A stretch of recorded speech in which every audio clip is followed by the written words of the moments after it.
your hands, everybody, and everybody clap your hands. We lambda, lambda, lambda, and Omega move. And we've come here on stage tonight to do a show for you. We got a rockin' rhythm and a high-tech sound that'll make you move your body down to the ground. We got Poindexter on the violin, and Lewis and Gilbert will be joining in. We got Booger Presley on the mean guitar, and a rap by little old me, Lamar. We got Takashi beating on his gong. The boys and the moves are clapping along. And just when you thought you seen it all, along comes a lambda 4-foot tall. So worms will come on out here on the floor, so we can work our bodies like never before. Break.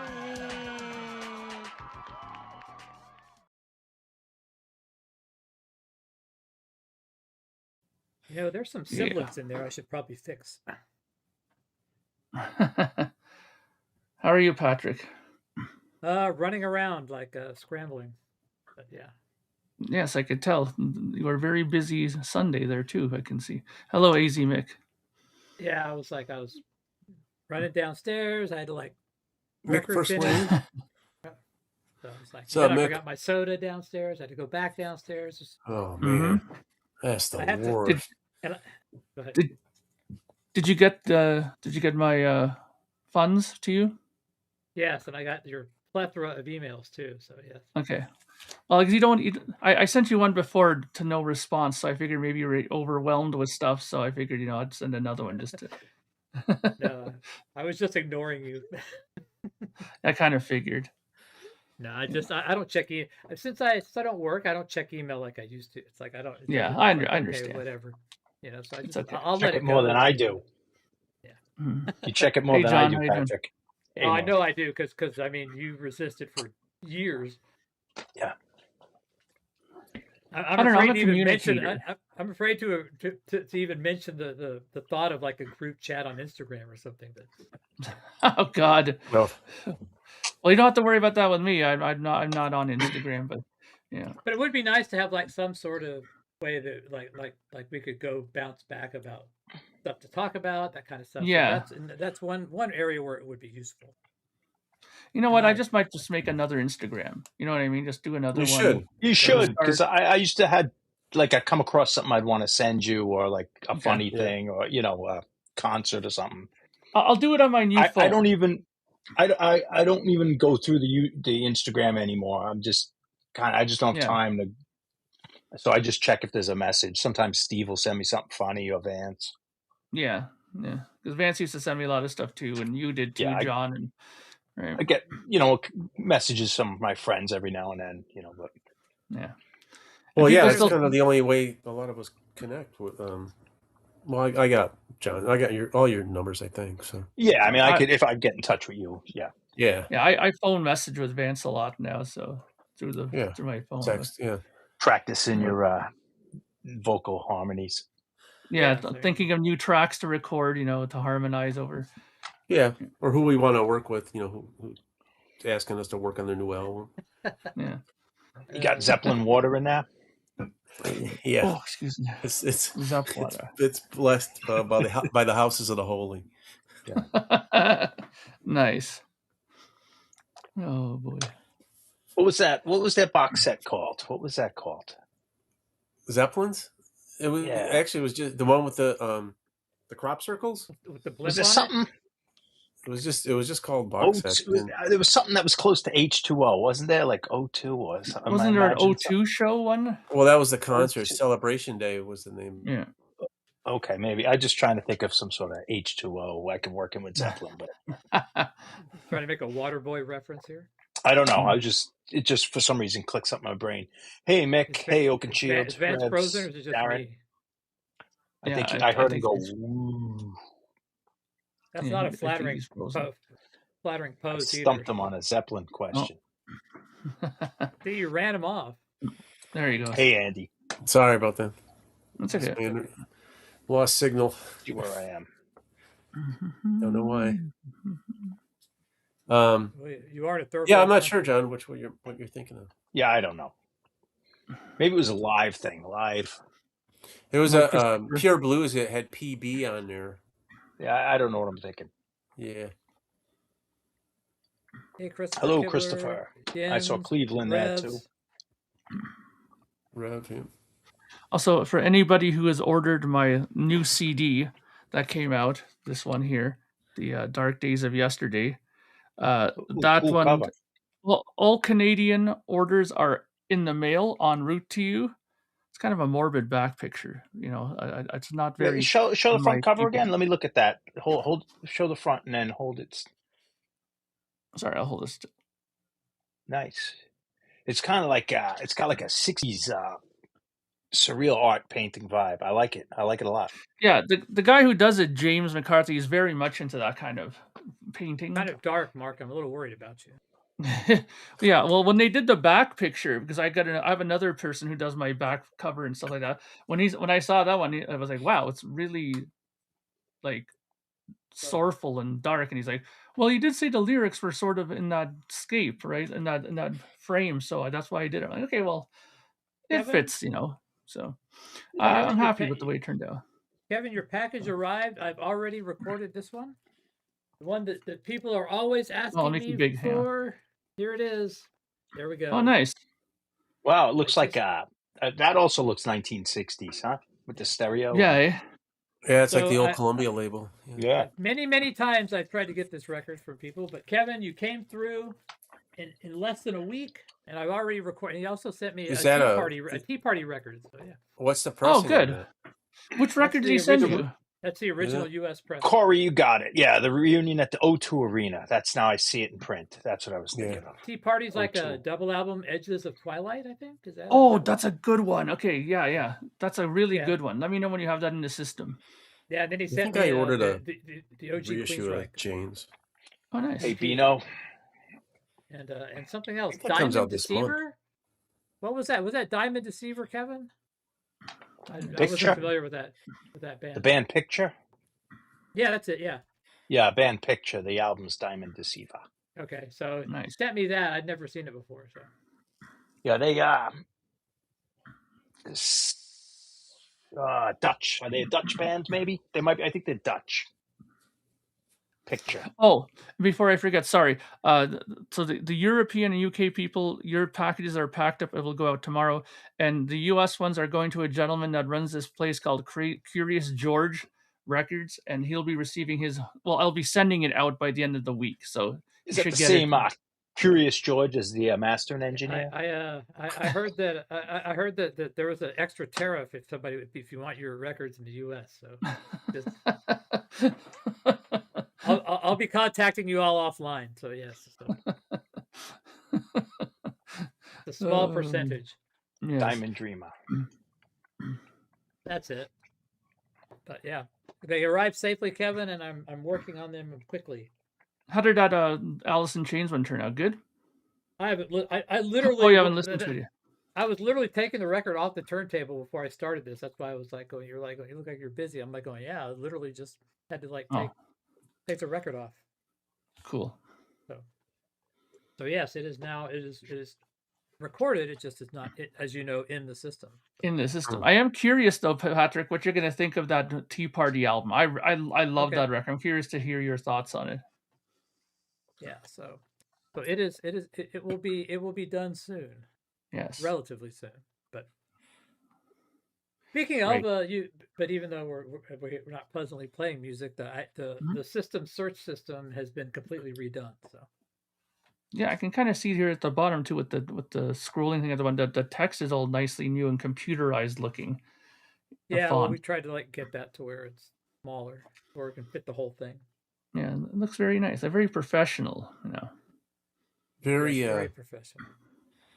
1980s computer color there. Yeah, like the PET computer. Remember those original just chromatic DOS. green? You mean like War Games, Mr. Potato Head, Mr. Potato Head.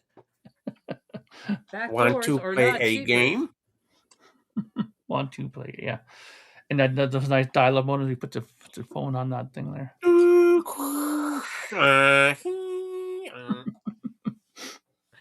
Are you on the phone? No, don't pick it up. Pick up the trash. Pick up the trash. I lost connection. Son of a bitch.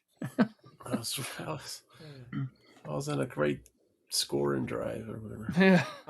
I want to play those games. Yeah, some of those games are interesting. Like, you know, to think of how that was, like how excited I remember back in elementary school when you were able to go on those computers. We only had 2 in the school, and you had these special times where you can go in there and check them out. And you had like this oil drilling game that was really so basic, but it was like, you know, you had to answer certain questions, and if you got it right, you would drill more into the ground until you reached oil. And it was like such a more basic game, but you were so excited because, you know, computer games were so new, like way back then, you know. Yeah. I was Unbelievable. excited with Pong. I mean, But I was think like, someone made that from like an oscillator, right? Yeah. I think it went to Yeah. some sort of like a convention. I don't even know if it wasn't a computer, like electronic show or something, and like the entire crowd was around playing this like Pong game, like that was the Yeah. biggest hit.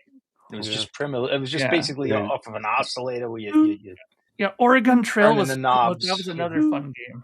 Oregon Trail. Then I they remember had that. like Missile Command for like the old, like the Ataris you had at your house, the first Yeah. ones. Yeah, Those were uber cheesy. Hey, or Asteroids. Combat on Atari 2600. Oh Yeah, yeah, Missile Combat Command was the and- worst. And that one where you like had like a little missile and you like had to like mine like a rock, you know, you'd have to like Yeah, drill, Oh, Those but we were were so horrible. excited about that. The was Atari already- games didn't get good until like they had the other companies like Pitfall. Coleco. Remember that? Like it Oh was like yeah. they would have the other companies cartridges would fit. Activision. Yeah. Activision, yeah. It might have been, I also, might be making. ColecoVision did that too after Yeah, a while. I Yeah, had it is. ColecoVision. Hey, Eddie That Perez. was Yeah. my game. My cousin had the Atari 2600, but I mean, the got early mine later. Atari wasn't even more. I mean, I'd rather play like Stratego than like the Atari 2600. It was that bad. Yeah. You know, it's Yeah. like, Yeah, I was younger, but after an We had hour, you know, you're just like, ColecoVision. oh, I had this that sucks. pole position. Oh, pole position was just- great, but you know, Yeah, but you only it had had two that little speeds, wheel high and and low. stuff. You just Yeah, had you high had and the low. wheel. Did you ever With the get the game gas. Dukes of Hazzard for that, Vance? No, I didn't. With the wheel? That We probably had was- that. It was so funny, that game. I probably was out of it then. But I I had Venture, I- which was like a. I can't even You'd have to go imagine through like Dukes of mazes and stuff. Hazzard translating in like Canada. I can't even imagine y'all even have any. Oh, we concept loved of- that. That was a huge show here. That was like everybody I knew watched Dukes of Hazzard. You know, everybody wanted to be, you know, Bo. No one wanted to be Luke. He's like, Luke never drove. Bo was the guy who drove, you know? Yeah. My buddy had Sound that in of television too. Hmm. He had that B-29 bomber. Watch out for flak. Sound of Satellites. That sounds pretty cool. Folkways record. Watch out! I remember It had the heartbeat of Leica. What's up, Royce? Hey, Royce. Royce My and game, Hal my game Fredo. on ColecoVision was Zaxxon. I flipped that. Oh, sucker. yeah. Yeah, I flipped the screen, those numbers to 0 again. Hey, My Royce. game was Hey, Asteroids, Eddie. but I like the console Asteroids, like in the arcade. At the arcade, yeah, I loved Yeah. arcade. Yeah. I I loved could play Those for were hours great, on one quarter. But those were great graphics. It was just, Yeah. it was very just a simple. black screen with like very lines. angular, like simple lines. It was Yeah. Yeah, But then they It made did- like Asteroids Deluxe, where like they would have like overlaid images of asteroids coming into the screen, and they made it so hard. And I mean, it was almost impossible. I could play one quarter Asteroid. I see why they did it. I could play for hours on Asteroids. Mm. But Asteroids Deluxe, man, they totally fucked that game. up. the problem with Asteroids. As soon as my ship started moving outside of the center, then it was just chaos. yeah. Once you hit that, Yeah, I engine could and stay you in the start center moving, and shoot around, and then it's like, Yeah, Yeah, once once you you start started- hitting, once you started moving once you your start hitting toes. hyperspace, remember you could hit hyperspace and Yeah, it your wasn't- thing would blink and it Yeah. like would land somewhere, and you I might just die. didn't put enough hours into it to get the good whole at it. thing was, man, you just didn't want to move. You didn't want to Yeah. press on the engine there to. Darren, were did you ever close. play Kung Fu Fighter? Do. Ooh, ooh, ooh, ooh. You would go up the stairs. You have the 5 levels, and you would meet like Kareem Abdul-Jabbar on level 4 at the end, and then you would meet up with the other karate. Because he's talking about Yar's Revenge. I think that's another karate game. if I'm What not was the mistaken. boxing game like? Was it Knockout, Punch Out? Punch Where Out. You had, Sounds you familiar. had like Last Joe, you know, the guy with the Yeah, cool yeah, yeah. Character. Yeah, Yeah. I never played Anybody that, but I remembers remember it. Dragon's Lair? Oh, I I remember used to play Dragon that Slayer. all the Dirk time. the, at the Dirk the arcade. Daring. Yeah. Yeah, Dirk the Daring. yeah, that That- was that like was- the big thing when that came out. Yeah, that was like almost like a cartoon. Yeah, it was was. a Yeah. It was way ahead of its time in graphics. Yeah. That, you know. What was the princess name you had to like? No, I don't remember the I names. don't I, remember just the remember names. when I worked in an exposition center around that time, and they had a trade show for games, and I came home with all this, pamphlets of all these new games coming out and shirts and all this all little merch and stuff. And they had they debuted Dragon Slayer there, and it was cool to see it, man. Yeah. First So time. many of Like, those- oh, that's Like Travis is saying, the 𝐞𝐫𝐿 handheld, the handheld thing was big in between like the Atari and I don't remember what, but there was a couple years where the handheld games ruled. Where I had a baseball. It was basically light bulbs in a diamond. Yeah, I still have. I have pitch the would come Mattel. down. I've And been the Body getting blow. 𝐞𝐫𝐿 Body football. I blow. might even have it close by. Hang on. Yeah, I I had a remember that, football one Cleveland. like that. I had a real early one. It was like a car thing. I think you were 2 tracks, but it was just basically a film of cars, like on a mechanical wheel. Oh yeah, And it yeah, would- yeah. And you just it had the would, like, steering but wheel there in was the probably middle. a light bulb behind it. Yeah, and you couldn't hit. Maybe Yeah, you were the car. Actually, you were probably the stationary car, and you Yeah. moved like this. But the tapes were coming of 2 lanes of cars you had to avoid. yeah. They I did that with. recall- And it was with just like like light bulbs and mechanical wheel. And I They did that with remember like those, man. like a Wow. jet, where you'd have like a jet canyon coming at you, and you were almost Mhm. it was almost like on Top Gun, like where they were like Yeah. broke through the canyons, but Yeah. it was like the canyons were coming through you, and you'd be like, yeah, it like wasn't even a maneuvering. video game. It was just a handheld because it was like mechanical and light bulbs. I don't Yeah. think there was Is any there? computer. Oh, look at this. Yeah, make you I big, think I yeah. had that. This is the baseball one. Yeah. I Yeah, I remember that remember one. that. I don't have a battery in it, but yeah, that's what it looked like. Oh yeah, The yeah. football- Electronic. The football you one could was do- just you a could little, call like, the like a pitches. blinking light. You were going. Yeah, I had the football one. And it was just little red dots. The guy would run around. Yeah, but you could do a curve. I think I might have had a different one. You could do a curveball, slow, fast. Like I think it was 2. Yeah, it might have been like, it might have been the one that came out. 2 player because I feel like there was a hood and someone was on the other side pitching to you. That's the Oh more yeah, there was a advanced 2 one, one. for You're sure. right. Yeah, that's anybody probably what I had. surprised that Yeah. is anybody It's a long surprised one. that Vance has one of these things? Hey man, the guy's a collector and So everything. this was like you know? the first. This was like the first one. This works. I just don't have a battery for it. But yeah, I know what you're talking about, John. You're right. And I think there was a football, the double football where you could. Yeah, go I didn't forward. have that. Yeah. Yeah. Did you go to Brownsville High School in 1977? Well, 77 would have been the last year of Brownsville. No, it would have been Hannah by then. You're getting a I had compliment for your I had the shirt, football Vance. one too, but I don't know what the heck happened to that. I might have a repro of the football one. I have something upstairs. I just don't know Yeah, what it is. you can find them too. Yeah. So I still Or do got- any of you guys ever get the next generation ones where you had like Oh, these there's a little battery right miniature here. tabletop video games that had like the light at the top that you can get LED to light up the screen? I had a Donkey Kong Jr. like that. It was pretty cool. And they had a Pac-Man like that. And they had a couple of games they made like that. It was like a small thing about this big, like you just put on your table, and you'd have to put it near a lamp because at the top, the brighter your light was, the brighter the screen would be, right? And it was a neat idea, but after a while, once you get past one or two levels, it's the same thing all the The time. idea of them was always more fun than actually playing Yeah. them. After the first half hour, they put it Yeah. away for 4 years. Look at that beauty. Hitch. I can see the lights at the Corey, top there, yeah. And before that, it's I didn't have it, but my friends had it. But do you remember before the handheld football one? It was that magnetic one where you just turned it on and all the players just shake. Oh yeah, It was electric football. Yeah, electric football. Oh yeah, look at And then that twitch there. Oh, that was a Yeah. curve. Yeah. Electric So- football. Nice. It was. I mean, you could sit there. They had that one like total team control where you could like turn the little thing to the left or the right and have the brushes. It would like make it go. You'd probably It was just awful. Have that little piece of fucking felt on your football on your hand, and you pull the guy's arm back, try to hit a receiver as it's wobbling down the fucking. It was awful. It looked good in the Sears catalog when you looked at it. Oh, yeah. in a photo, it looked great. But like when you actually saw it, it was just like just They were all vibrating. painted. They were all painted, where you had to paint yours on your own and put the little fucking numbers on them and shit. And the linebacker just looked like this. He just had his hands out. He just like, and the blockers were like this, You tried to make it so your running back. I'll would one up curve. on that too. Here, I also had Battlestar Galactica. Look at that. Oh, Wow. I don't know that one. I've never even seen that. Yeah, I've never seen Yeah. it. I'm sure I have seen it, but Mattel Electronics. I don't remember it. And this works too. I've seen every toy because of the Sears catalogs, Yeah. Unfortunately, my video game thing's on the top of that shelf behind me right there.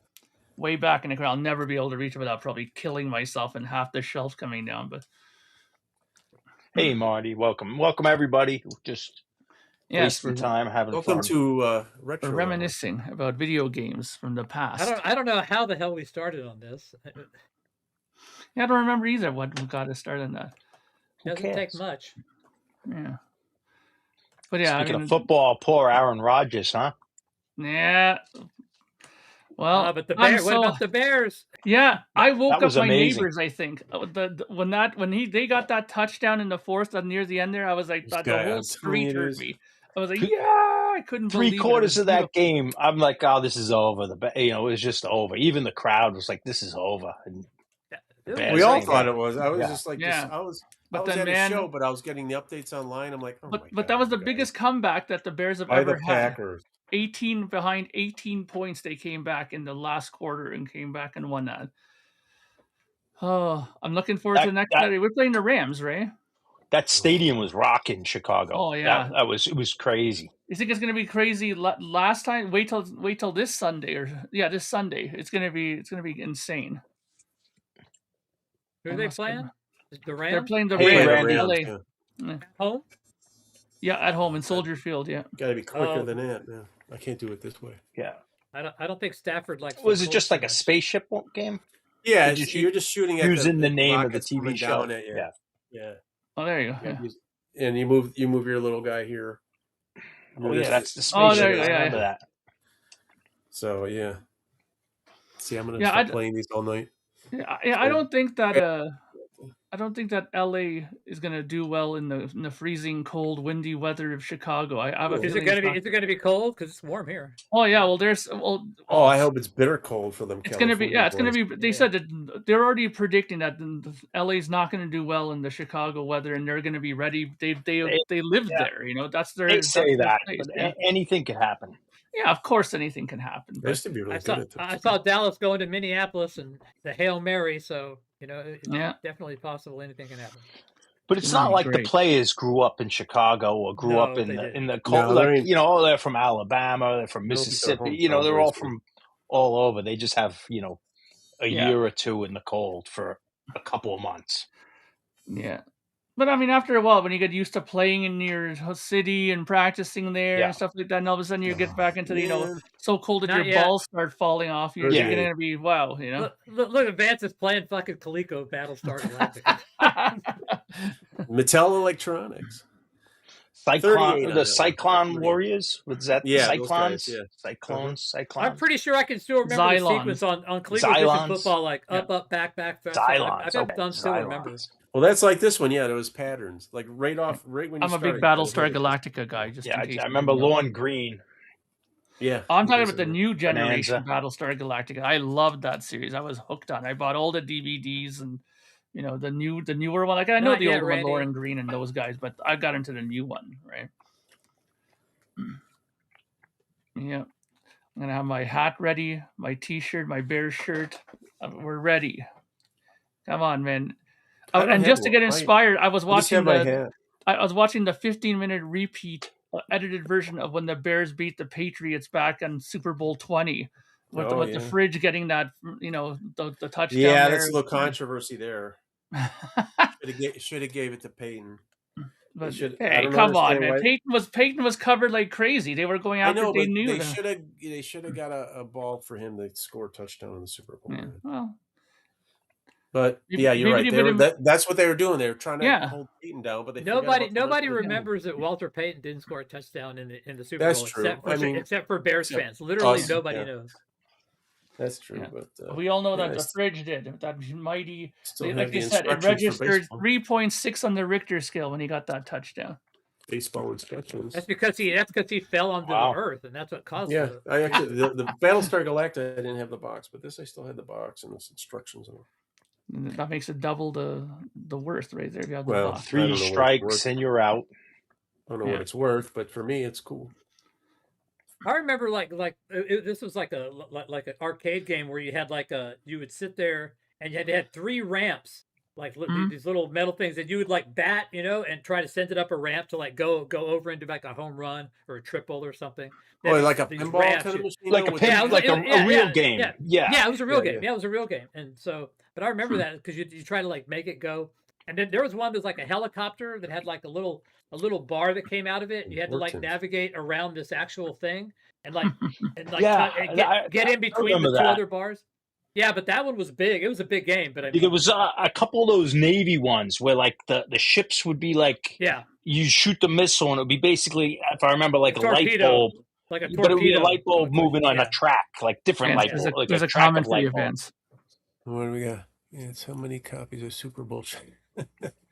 Actually, they're not that easy to find. I think Mark's three. a I bigger had three Bears at fan one time. than I think Mark's a I had bigger three Bears at one fan than time, and Vance is. I don't know. I'd say he's pretty big too. I mean, Yeah, I'm not. I haven't. I couldn't tell you anybody in the team. I don't follow it like that anymore. Yes. See, Mark knows But like I'm here. Fridge, and Mark's all about. Well, I the know Fridge. those guys. I can name you the '85 Bears, sure. Yeah. and Dick of course you Buckes, got to Bill remember Sayers, Brian Piccolo, the old school guys. you got to remember Mongo there, McMichael, who Yeah, ended up being a McMichaels, who just passed WCW away not too wrestler long. later. I think last year. I think he Boy, died. he was in bad shape, man. I mean, like really bad shape. Yeah, and then Well, think about it. The guy played football all those years, and then he went and wrestled. Singletary. Yeah, and steroids. He had the whole Yeah, steroid so he thing was going probably on, roughed so. up, man. By the end. I have a little plastic football, has Walter Payton's autograph. I got like nice. Dent's autograph. That's like with my baseball cards. I'd have to. That's really deep in a box. Do you have the Admirals there, Mr. Jim McMahon? There, you have his autograph. No. How about I met Singletary? Payton. I don't. I mean, I don't have Richard Dent. I have his autograph on something, I think. I think I have my G.I. Joe fridge doll somewhere. Who were the wideouts on that team? I can't remember any of the wide receivers because they never threw the ball, probably. But no, there was. Oh, they did. Okay, what was that guy's name? I was just watching that just ironically, just like 3 hours ago. My memory is so shit. Well, we'll see.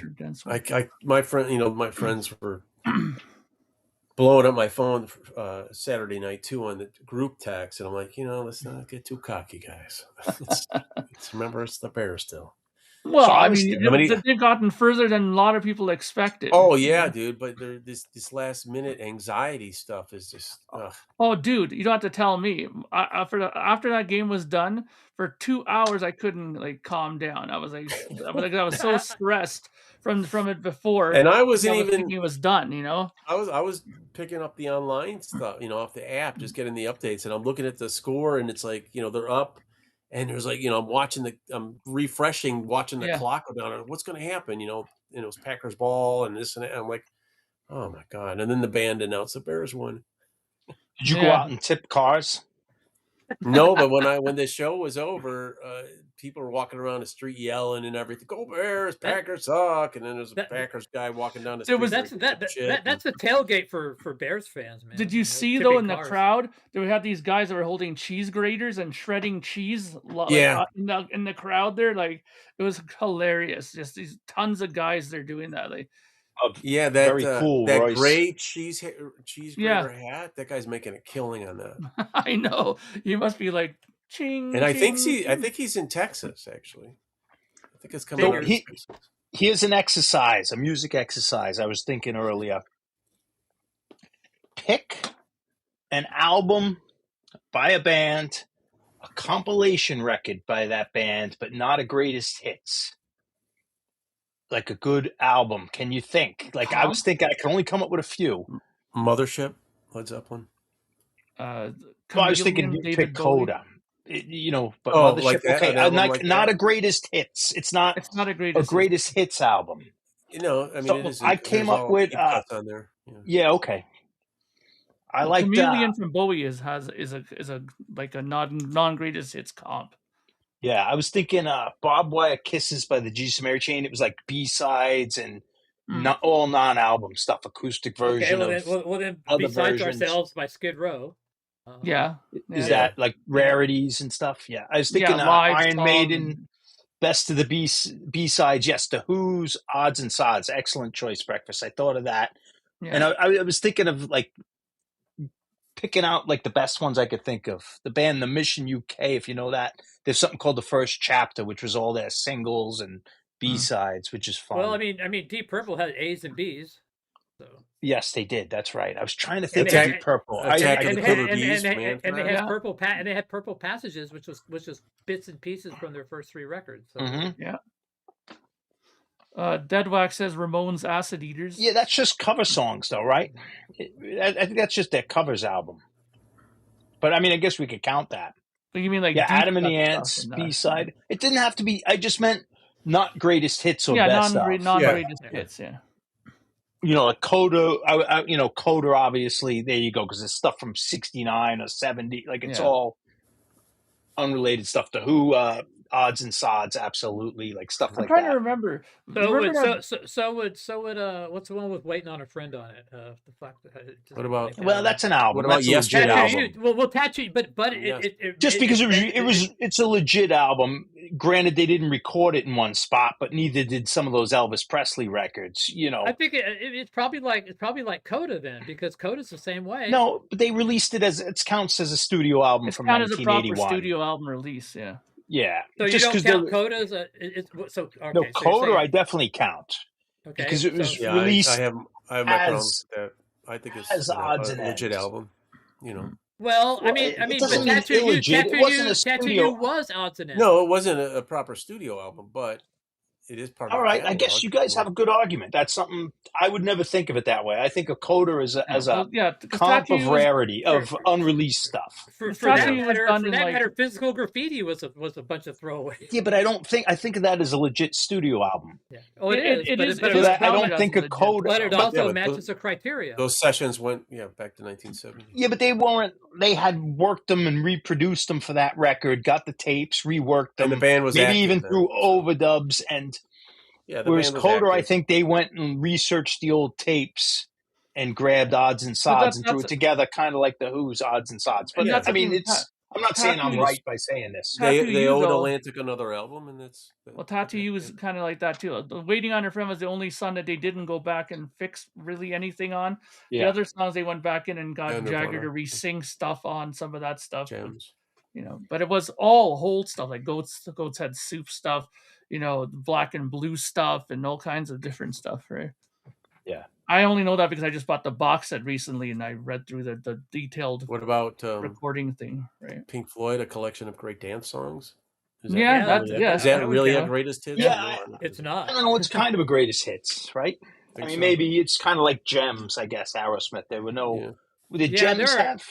Oh, Gems might have had some unreleased stuff, right? It had That'd Chip be Away like the Pandora's. Stone. Oh, that's Maybe Pandora's Chip Box Away the of- Stone was on that. Yeah, Chip Away studio version. version. I got it. Away, I could grab That's it. great Trip track. behind me. Not gonna stop till your love is Yeah, I didn't even think Hendrix because it's just a big mess. Everything he put Yeah, out. there's too much Hendrix. I mean, it's impossible Yeah. to like try to. It's kind of like vault stuff. I just meant There was legit album. Eponymous, what is it? The REM album eponymous? Yeah, Did you say even though Mark never asked me if I got anything Or new. Dead Letter Office? I think. Black Market Clash. What did you Excellent, get you know. anything new, Patrick, lately? I actually got a lot, dude. Oh yeah, please show us. I'm ready to make you big to show it.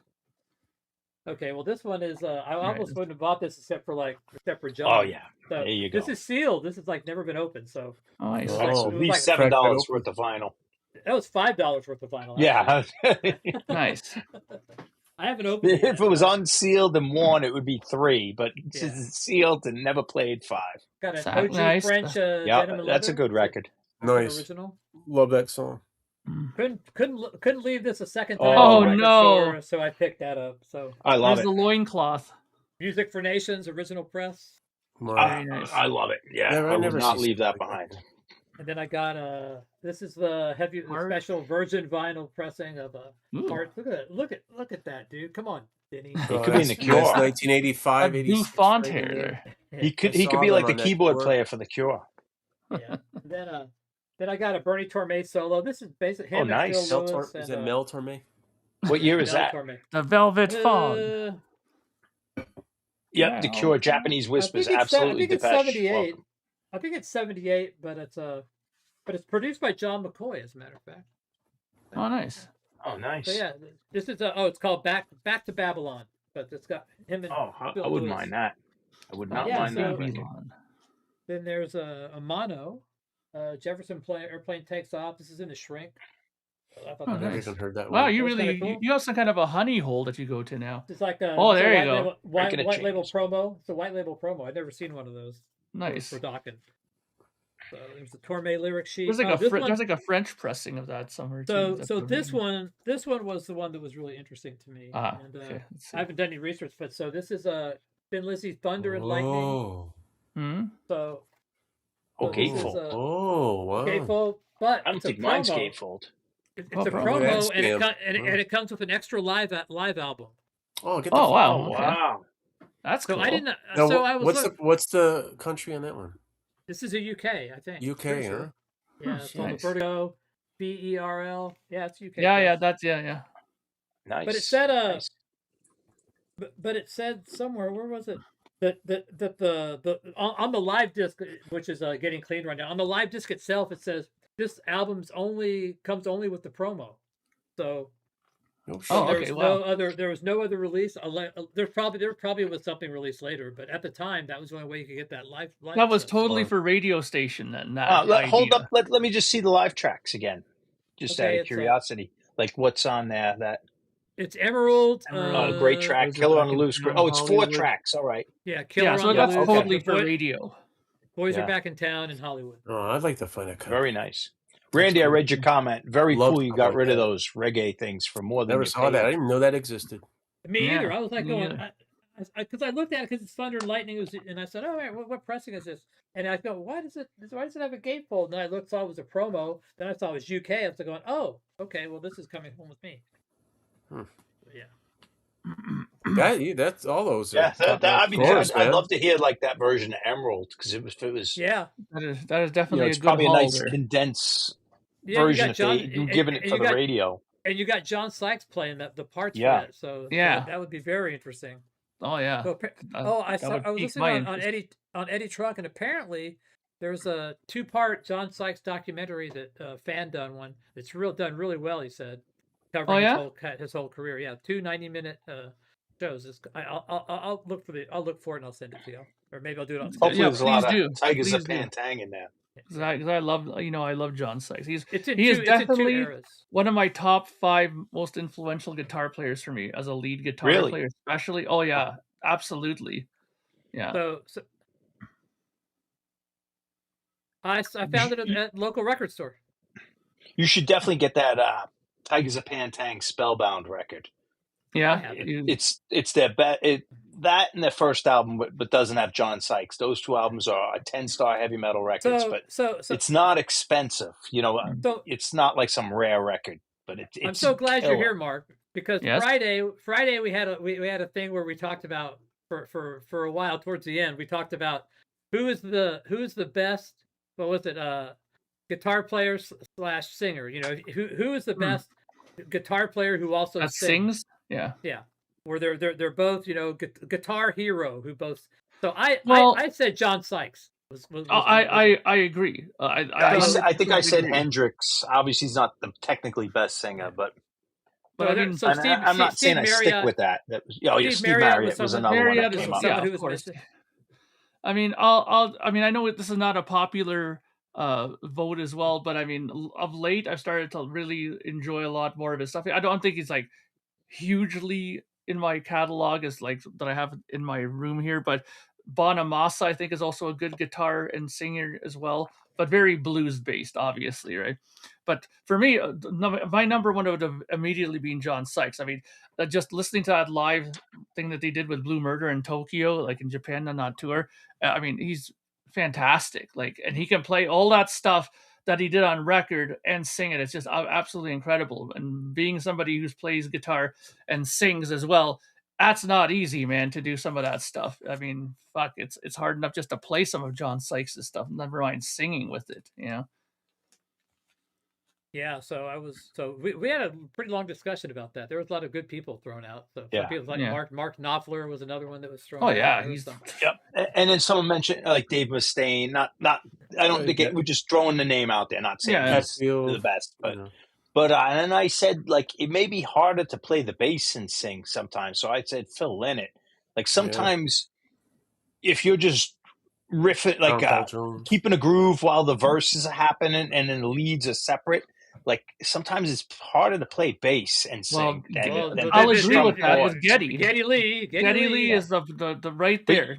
Do you know what I mean, Mark? Like your brain, like when you're playing single string, like and notes, is a lot different than playing. What about drummers who are singers? Rory Gallagher can play guitar, but I don't consider him to be like a top of the line A-list vocalist. Yeah, and the thing with Geddy too, but if you bring up Rory Gallagher, that opens all your buddy guys, all your blues guys, your Stevie Ray Vaughan's, and I guess I opened it because I said Hendrix. But getting back to the Geddy thing, if he plays melodies that don't follow sometimes a guitar section, like he plays off of it, and his melody is off of it. His melodies don't follow the vocal line, and that's where he even says himself he gets very screwed up. Like there's like a song like Lock and Key on Hold Your Fire that's way difficult to sing and play for him, and lots of songs in that Power Windows era too that's difficult to play bass and sing as well. It's very tricky to do that, and then throw in having to do bass pedals and run over to a keyboard. Unbelievable, you know. We didn't actually expand it out to bass players. Only John did. Yeah, I just was making as an aside. But then, but either way, you could mention, if you mention Rory Gallagher, Hendrix, you got to mention Clapton too. You know, not for the cream, but you know, for. But then it's interesting. Vance brought up the drummer thing. I can only think of like Gil Moore, you know, from Triumph. Billy Gibbons. There you go. Kevin just won. Yeah. Well, Sting's a pretty damn good bass player and a pretty damn good singer. Oh yeah, you may not like his music, but the guy can sing. Rock and roll. What about Prince? Yeah, we brought up. We did bring up Prince. Prince was brought up, and I think we ended that. The guy's and he's even a good dancer too. Yes, exactly. I think that was the last. I think I brought him up, and that was the last time. That was the last person that got brought up. Everyone just kind of said, "Okay, well, after Prince, kind of is a good way to close the book." Yeah. Oh, I see. And nobody said John Paul Jones. No, well, Robert Plant, he plays guitar sometimes. And, here we go. I'm sure he does. Eddie Vedder too, he plays guitar and sings. Yeah. I've hardly ever seen Eddie play. Well, I've seen him sometimes play guitar live, but I don't think I've ever seen album was when Vitology really broke it out with like Not For You and Better Man and stuff. Yeah. You know, not the best singer or the best guitar player, but I mean Neil Young, you know. Hey man, Neil Young's actually not too bad on it. No, he's great. I just mean he's not a virtuoso, but he's definitely you can't forget him. The battles cut the water as we go to dawn. I would give it 100. So this is like Greg's last time for the viewer of the stream too. So yes. Yeah. First time and the last time. So there you go. When the rabbit Jeff Beck did sing though, right? Hi Ho Silver Lightning. Marlon Brando. What about Terry Reid? Terry Reid. Earlier. Super Lungs. I was actually listening to that record. Buck Owens. Someone did mention like Glenn Campbell.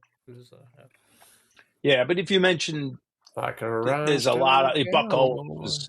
Yeah, fantastic. Yeah, when you get into the country guys a lot. Yeah, you get Jerry Reed. Once you get into blues and country, I like Jerry Reed. I love Jerry Reed. They do that for mainly a lot of like the backing vocals and all those like multiple. That was more down the like later on, like after they did like albums like Test for Echo and stuff like that, where they started having multiple harmonized backing vocals that they would never be able to recreate live. You know, so that I understand. You know. So if you're gonna go Sammy Hagar, then you could also go somebody like Mark Torian. Apparently, is like a guitar hero. But if Vance is going to do that, then I'll say, hey, David Lee Roth played guitar too.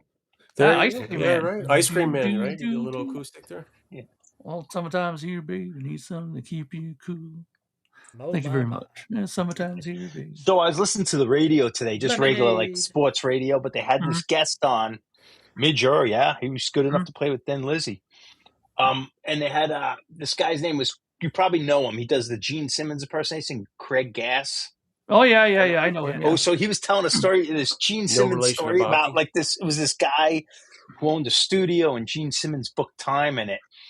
and it was maybe he's recording himself demos or recording a young star or whatever, and like he was trying to weasel in. He rented the smallest studio, but he wanted to get the big studio. So he emails like the night before and says, I want Studio A, which is twice the size, but twice the amount of money. But he gets there and he goes in. He's like, so he gets to the reception area. He's like, did you get my email last night? My message? Yeah, we got your message last night, but like Studio A is being used and they didn't want to switch. He's like, did you tell him it's Gene Simmons from Kiss? And he's like, well, I don't want to ask them again. They said they were using the time. He's like, which way is Studio A? And he goes, it's down the hall, last door to the left. So Gene Simmons goes down there. He opens the door, and it's the Wu-Tang Clan recording. so Gene slowly shuts the door, like so they don't see him, walks back down and says, which way is Studio B? Yeah, Craig Gass has done some really great impersonations. One of the best was, I'm not going to say it all because it's kind of long, but he did a great one where he impersonated both Paul and Gene on one of the Kiss cruises, and he came on in the early morning and pretended he was them. Right? He almost got in shit for this. He went on there and said that, folks, this is Gene Simmons of Kiss, and he goes, we're having some trouble with the ship. Don't panic. Please make your way to the escape boats. And he started doing this thing and saying, he goes, only platinum people first to get onto the boats. And then we have 3 to the gold plans. Yeah, it was hilarious. There's the platinum plan where you get the inflatable raft. And then there's the diamond plan. Like, we throw you in the water. Yeah, where you get to hang off a rope from the. Oh. There was one where like they throw you in the boat with Tommy Thayer or something. Yeah. So good. He did at least so if many you die, ones. at least if you die, you won't get credit. Yeah, he was doing that. He was doing Paul too this morning. I couldn't believe they're doing it. It's like the regular sports radio, and like only 10% of people getting this, but it was so good. He's like, there's 2 Pauls. There's the stage Paul, and he's like, how y'all feeling? And he's like, and then there's the interview Paul, and he's like, he's got the little lisp, and it was so good. Yeah. Like, there's total difference in them. Yeah. Well, when you're in a band like Kiss, it's a party all the time. Like, it's so funny. He's really, really good at doing both Gene and Paul. It's great to hear him. I've been watching him the Billy Corgan podcast thing. Oh yeah. His interviews. They're really good. I saw the John 5 one today, the Wendy Dio one. I was watching it at work and stuff, or listening. There's quite a lot of good ones. Yeah, Mark, and he said the people on the boat. Some of the people went up to like the crew. He's like, Kiss is charging us to get off the boat. We have to pay Kiss to get off the boat. Yeah, I know. That's how good he is. Some of the people actually bought it. Well, and also the fact that some people, I wouldn't put it past Gene Simmons to try to charge you to get off the boat. I can totally see him trying to find three plans, 3 package plans to get off the boat. Oh man, it was perfect. The last one, you're in a boat with Tommy Thayer. No, I think they just threw you in the water, and Kiss is going to go by doing an acoustic with an acoustic guitar and sing to you while you're in the water.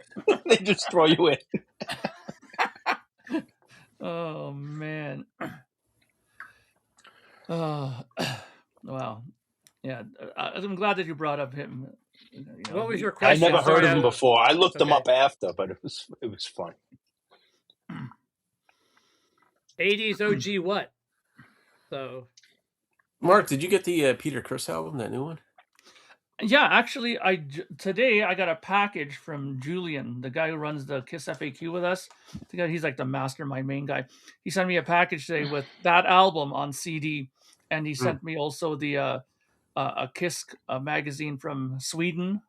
Too, like it's like a Kiss Army official magazine, and he also sent me a book that they just put out not long ago from Japan about Kiss. So I got a big Kiss package today. But nice. What did you hear it yet? Or I haven't. I was curious. It's actually not too bad. I mean, it's not like wow. It's not like an Ace Frehley solo album or something like that. Well, but it's definitely better than Joy 78. Division. OG, that stuff will sell. I mean, if I was you, do you have a turntable? If you're not listening to them, you might as well sell them because at some point it's gonna crater. So actually, give me 1 second. I'll be right back. Yeah, New Order. If New Order is the middle record and it's all peripheral stuff around there, like more obscure and more mainstream, and New Order's in the middle, you probably have a pretty good selection of records, like $10, $20 records at least. Yeah, I mean, I Maybe would, more. if you're not listening to them, like I said, I would sell them. I mean, why not? If you're never going to listen to them, you're in Canada. There's lots If of you're people that would buy it. asking, you obviously don't want them. You're not listening to them. Like if you were listening to them, you wouldn't bring this up because we all have Look at a records. turntable.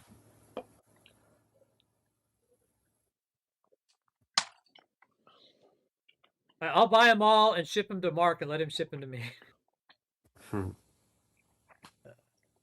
New Order, they had that Substance 1987. That's not really. Yeah, that's the even though it did have, it did have bigger songs, but it did have a lot of deep stuff on it too. Yeah, it went through their career up till that point. Yeah. Joy Division had a Substance too, so it was like I got both of them, I think. Yeah, but I remember I got that 87 one when it came out. Well, yeah, if you like them, see, I'm not a New Order fan. It's like the first That's 3 all I really songs on needed, Substance I like, the ones that sound like Joy Division, and afterwards I Yeah. have no use for them. Is that the new one? Yeah, that's the new one. Some of the titles are terrible, but How'd you get that already? Oh, it's out. It's out. Yeah, I seen different covers. One I know Greeno got like a silver, like shiny one. I think that record, Dylan, the record spinner. Yeah, he got it. He got like a bunch. Yeah, he's getting all. It's a nice little package. Yeah, it's nice. I mean, it's like the song, like Billy Sheehan plays bass on all of this stuff, so the bass guitar is really good. Oh, for some reason I thought it was a singles. I thought it was like a double single. No, okay, it's I got it. I see it now. Yeah, I see it. It's totally like a full record. There's like a bonus track too there at the end. The hard rock. What's that say? Hard rock. What he did with Yeses. Yeah. Surprised you didn't get shit for that. Creepy Crawl is just cheaper to keep. Oh, this is awful. Sugar Rubbernecking. Yeah, this is awful. Yeah, they're terrible titles, but overall the music is much better constructed and stuff like that. I heard people say that his voice is really smooth as opposed to like. Yeah, it's not whiskey voiced anymore. It's that's all I want. I'd rather him be whiskey voice with acoustic and do kind of a Rod Stewart thing. So is that the fanzine nice. you said? This is the magazine from Sweden that came out. Yeah, it's a big deal to Kiss collectors or Kiss people in general because now they're writing in English because this magazine was always in Swedish for the longest time, right? Shit. So nobody could understand what the fuck is going on, right? But it's really nice. And next month's issue, they're going to be featuring the Kiss FAQ podcast in this. So I had an article that I had to, like a little interviews I had to do for this. Oh, nice. Too. So it's going to be coming out. Like they're going to start doing like different Kiss podcasts as well. So they do like this kind of stuff. Like they go historically through different shows that happen in Sweden. Yeah. So they show pictures from the shows and stuff like that. Right. There's Paul with the Firehouse. Confused with the Copenhagen Wormos from Once Upon in 1979. So there's all kinds of stuff, and they show like different like record pressings and stuff like that in here too from the Kiss collections like that. They're very interesting. 50 years, right? And then the last thing I got from this package, and this is really nice. I was totally shocked he sent this to me because this is not cheap to get. It comes from Japan. It's like it's called Mask Hysteria. It's about the 1980 era, the Unmasked era, like how Kiss navigated through that, how they got through those times when even the book has an obi, huh? Yeah, it's right from Japan, this stuff. Yeah, this book, right? So it's really nice. It has all kinds of stuff. Yeah. Oh, you like a records? I show you like a rock and roll, huh? Oh, hey you don't like my record, you. So here's like they go through all kinds of different things, like different concerts in here. You see, like there's like set lists and stuff like that too. So it's very like if you're a Kiss nerd like me, this kind of thing is for you. Same with that magazine I showed. It's totally like all about the minutia of Kiss stuff. Yeah, you know what I mean? It looks like chock full of photos and on a scale of 1 to 100, Mark, where would you say you fit in as far as like a Kiss fanatic? 1 being the lowest and 100 being the highest. Where do you think you slot in amongst Kissdom people in the fanaticism of your love of Kiss? To be fair, I would say I would slip myself about 87. I know there's people that are way more than me. Like I'm talking about the people that have their entire basement into a Kiss shrine, or like John 5 Extreme. Like I don't know if you've ever seen his thing. He has a whole museum dedicated to Kiss. In that interview, he was talking about it with Billy Corgan. Yeah, and let's put it this way. I don't know if you guys heard about this, but that museum, if you agree to go to, you have to pay $500. They pick you up at some location. They put you in a van where there's no windows, and they pretty much almost blindfold you, so because he doesn't want anybody to know where this warehouse is that he has, right? Yeah. Because they said that they valued that, like, his collection is worth like 6 figures easy. So I just got to say, he has the last pair of destroyer boots from my understanding. So the last thing, I mean, before jeans anybody destroyer does boots this, with the this is dragon. starting to look really much like the Kiss cruise where they're selling you a plan to get out of here. I can just see you getting blindfolded in a car with Gene Simmons, and you're going to end up going in the desert. But do they take their cell phones too, Mark? Because like my cell phone has my location, so they got to take my cell phone. Yeah, they take it too. You have to switch it off, and they hold on to it because. Look, I understand. This is sounding more and more like the Kiss cruise where they're trying to get rid of you. You drive off in the desert with no phone, blindfolded. But let's put it this way: you're missing a kidney at the end of this. You wake up in a bathtub. What happened here? What happened? I saw the boots. Okay, he brings 4 people with them at a time. So. And then, but he said the reason why he did that is because he wants it to be actually something that they can actually enjoy, like actually look at stuff, move stuff, hold stuff. And he has like the old school pinball machine. He'll play a game against you with that one. Even the new pinball machine, like it's really like in depth. You can go there. You'll be there for like 3-4 hours. Yeah, you know what I mean. I do that. For if we're doing a GoFundMe, I'll throw 20 towards your ticket, Mark. Let's do it, Mark. We'll go on it. We'll do a trip. Yeah, we should do one, eh? I would do that. I mean, cool. And John 5's there with you? Oh yeah, he's there he's the guy who MCs the whole thing. Yeah, he's gonna yell at you if you touch something. I paid $500 for a concert ticket. That'd be a cool experience. But I mean, tell you some David Lee Roth you could bring your shorts, your bathing suit. Yes, I said, you don't have these. 500 or the bathing suit. That's right. That's a good idea, actually. And you know what you do is you just put it in a display when he's not looking. Yeah. You just leave it there. 𝐿𝐶𝐫𝐲, that's a long time podcast as well. The Let Me Know podcast. They're great guys. We had one of them on our podcast as well. They know English too. They sometimes do special English episodes as well of it, but it's mainly in Swedish. So I got a book for Christmas. It's very similar to that Kiss one in a different genre. This is if you make me big, Patrick, I'll show it. I didn't really even read this. This is punk and post-punk Australia, 76 to 85, I think. Yeah, to 85. And it's nice. It's just chock full of flyers. Wow. All this stuff. But the best part, I shouldn't say the best part because I didn't read it, but it's got like a discography of all the records from 76 to 85 of Australian rock and roll. And it's got like compilations. St. Catharines. But anyway, so it's really cool. Like just tons of stuff. I've only heard the names of bands, never heard the music. But anyway, that looks pretty awesome. Starting from that's a very, very cool looking book. Yeah. I mean, so Greg, we have a regular user, Record Hound, who actually lives in St. Catharines. So I'm very familiar with St. Catharines. Yeah, exactly. Yeah, but yeah, that book kind of, it's not I understand that's Australia specific, but like that Henry Rollins book that he's put out about those records that he collects, and he has like different volumes of books. I have 2 of those volumes, and they're another interesting read because he goes into great detail about why this record was important to him, what's so impressive about this pressing and stuff like that. But it's unbelievable some of these books that you can get now.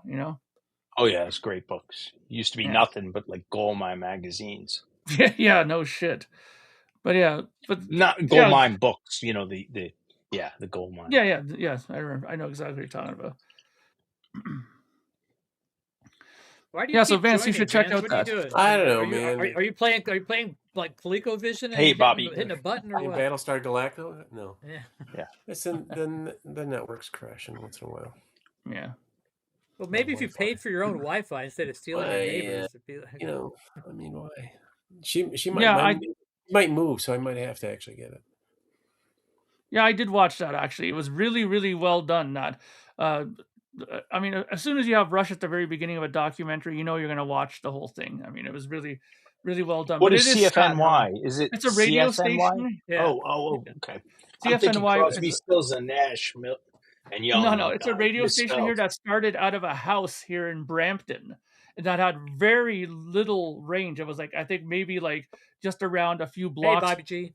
in Brampton, and then finally they tapped to the CN Tower, a satellite that like their signal, their antenna, and so they had broadcasts like everywhere in Toronto and around the surrounding areas into Detroit and all kinds of stuff. But it was incredible. Like CFNY, they were called the Spirit of Radio. That was their tagline for their station, and that's why if you look at the Permanent Waves record by Rush at the bottom, it says for the spirit of, like, dedicated to the spirit of radio, CFNY. That's where that song came from. The Spirit of Radio was about that, damn song.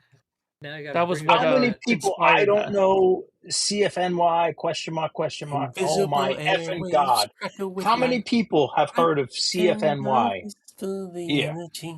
That song should have not won the top 5. I'm still mad about it. How would I have heard it? If I dropped stations by me, would he know them? Like, well, he doesn't understand that you don't live in this area, you know. WWL. John, did you know WLIR? Rock 80. Yeah. Yep. That was the college. You were in New York at the time, right? That was new music. Yeah. It went out, like, I was a little young for that. Oh, yeah? Okay. Yeah, I remember it. I listened to it for a little bit, but it probably, I've seen it. It probably closed down around 85, I think. Yeah. I think I was still a heavy metal kid. I was still a heavy metal classic rock kid. And the big stations pretty much. Yeah. Boxed but I definitely, the stickers were all around, like the college kids. And like because what radio station sticker you had on your car, I'm sure it was the same in Chicago. But like that was the type of person you were. Like, yeah, we had, I'm curious. The Loop FM 98, that was the rock station. Yeah, there was like classic rock. There was another classic rock from New York. There was, I know what Chum is. I've heard of Chum. But I'm curious, you guys, in like, for example, in Boston and in Chicago, did you guys have a station like that started out like in a house and sort of blew up from there kind of thing? I don't think so. We had college rock stations. I was from New York, but like we had the college stations. Okay. We had X Rock 80. And then the big stations. That's all I remember. It was a broker station. I brought it up. It was at night. Jam Productions owned it. It was called WVVX Real Pressure Metal. And they'd come on about 8 o'clock or 9 o'clock at night and play, Anthrax and Slayer and all that stuff. And nobody was playing with that. So that went for a while. But then they did get a big station, Y108, but it didn't last. Corporate guys said we ain't making money, so they're going to shut it down. Yeah. That's always it didn't really grow. I mean, it could have been huge, but I can't think of a thing. It was like started out like you said, just it's a little small, weak signal, and then they got a bigger signal, and they became huge. Yeah, that's Raymond. Definitely a fairy tale come true. I'd like to see that documentary on it. Oh, you can see it. It's on YouTube now. Is it? Okay, cool. Yeah. The next day after I saw it, when the TV Ontario here broadcasted it, it's our public television station. The next day was already on YouTube, so it's really good, really well done. So what's that sticker behind you, Vance? That Iron Maiden one there? This is from Laser 103. It was a station up in Milwaukee.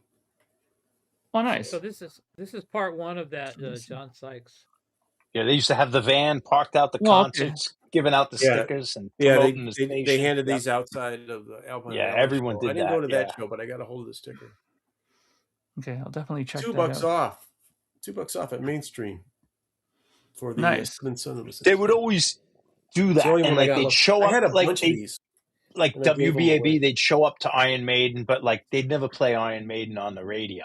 Like you know what I mean? They show up to these metal, like it was a joke. You'd see them, they were playing the classic rock, and they were good at what they did, but they weren't supporting Iron Maiden. But then at the Iron Maiden show, they're giving out their stickers with Iron Maiden. This says Iron Maiden on it, or Metallica or whatever. Like, I got a couple. I mean, they did have their metal show I used to listen to on Sunday nights, the 2-hour slot, but the station didn't support those bands, but they would be there for the concerts. Yeah, there's two volumes. Yeah, I got some there's two BAB parts to that, speakers, John but Sykes. laser Okay, on I'm a nice putting it clear in my day, you phone could pick now. it up down here, and they would play Maiden and all this stuff. Now there's a station, Will Rock, that comes out of like Kenosha up there, and they play all kinds of hard stuff.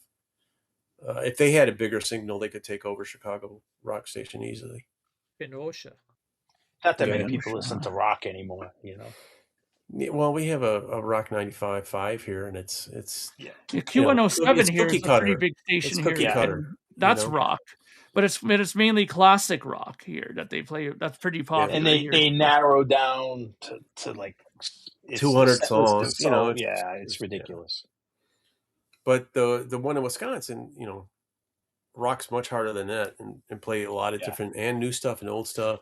But you know what? I always said, man, if they got another repeater signal here in the city, they would blow out all the Chicago stations. Q107 plays Rock Metallica.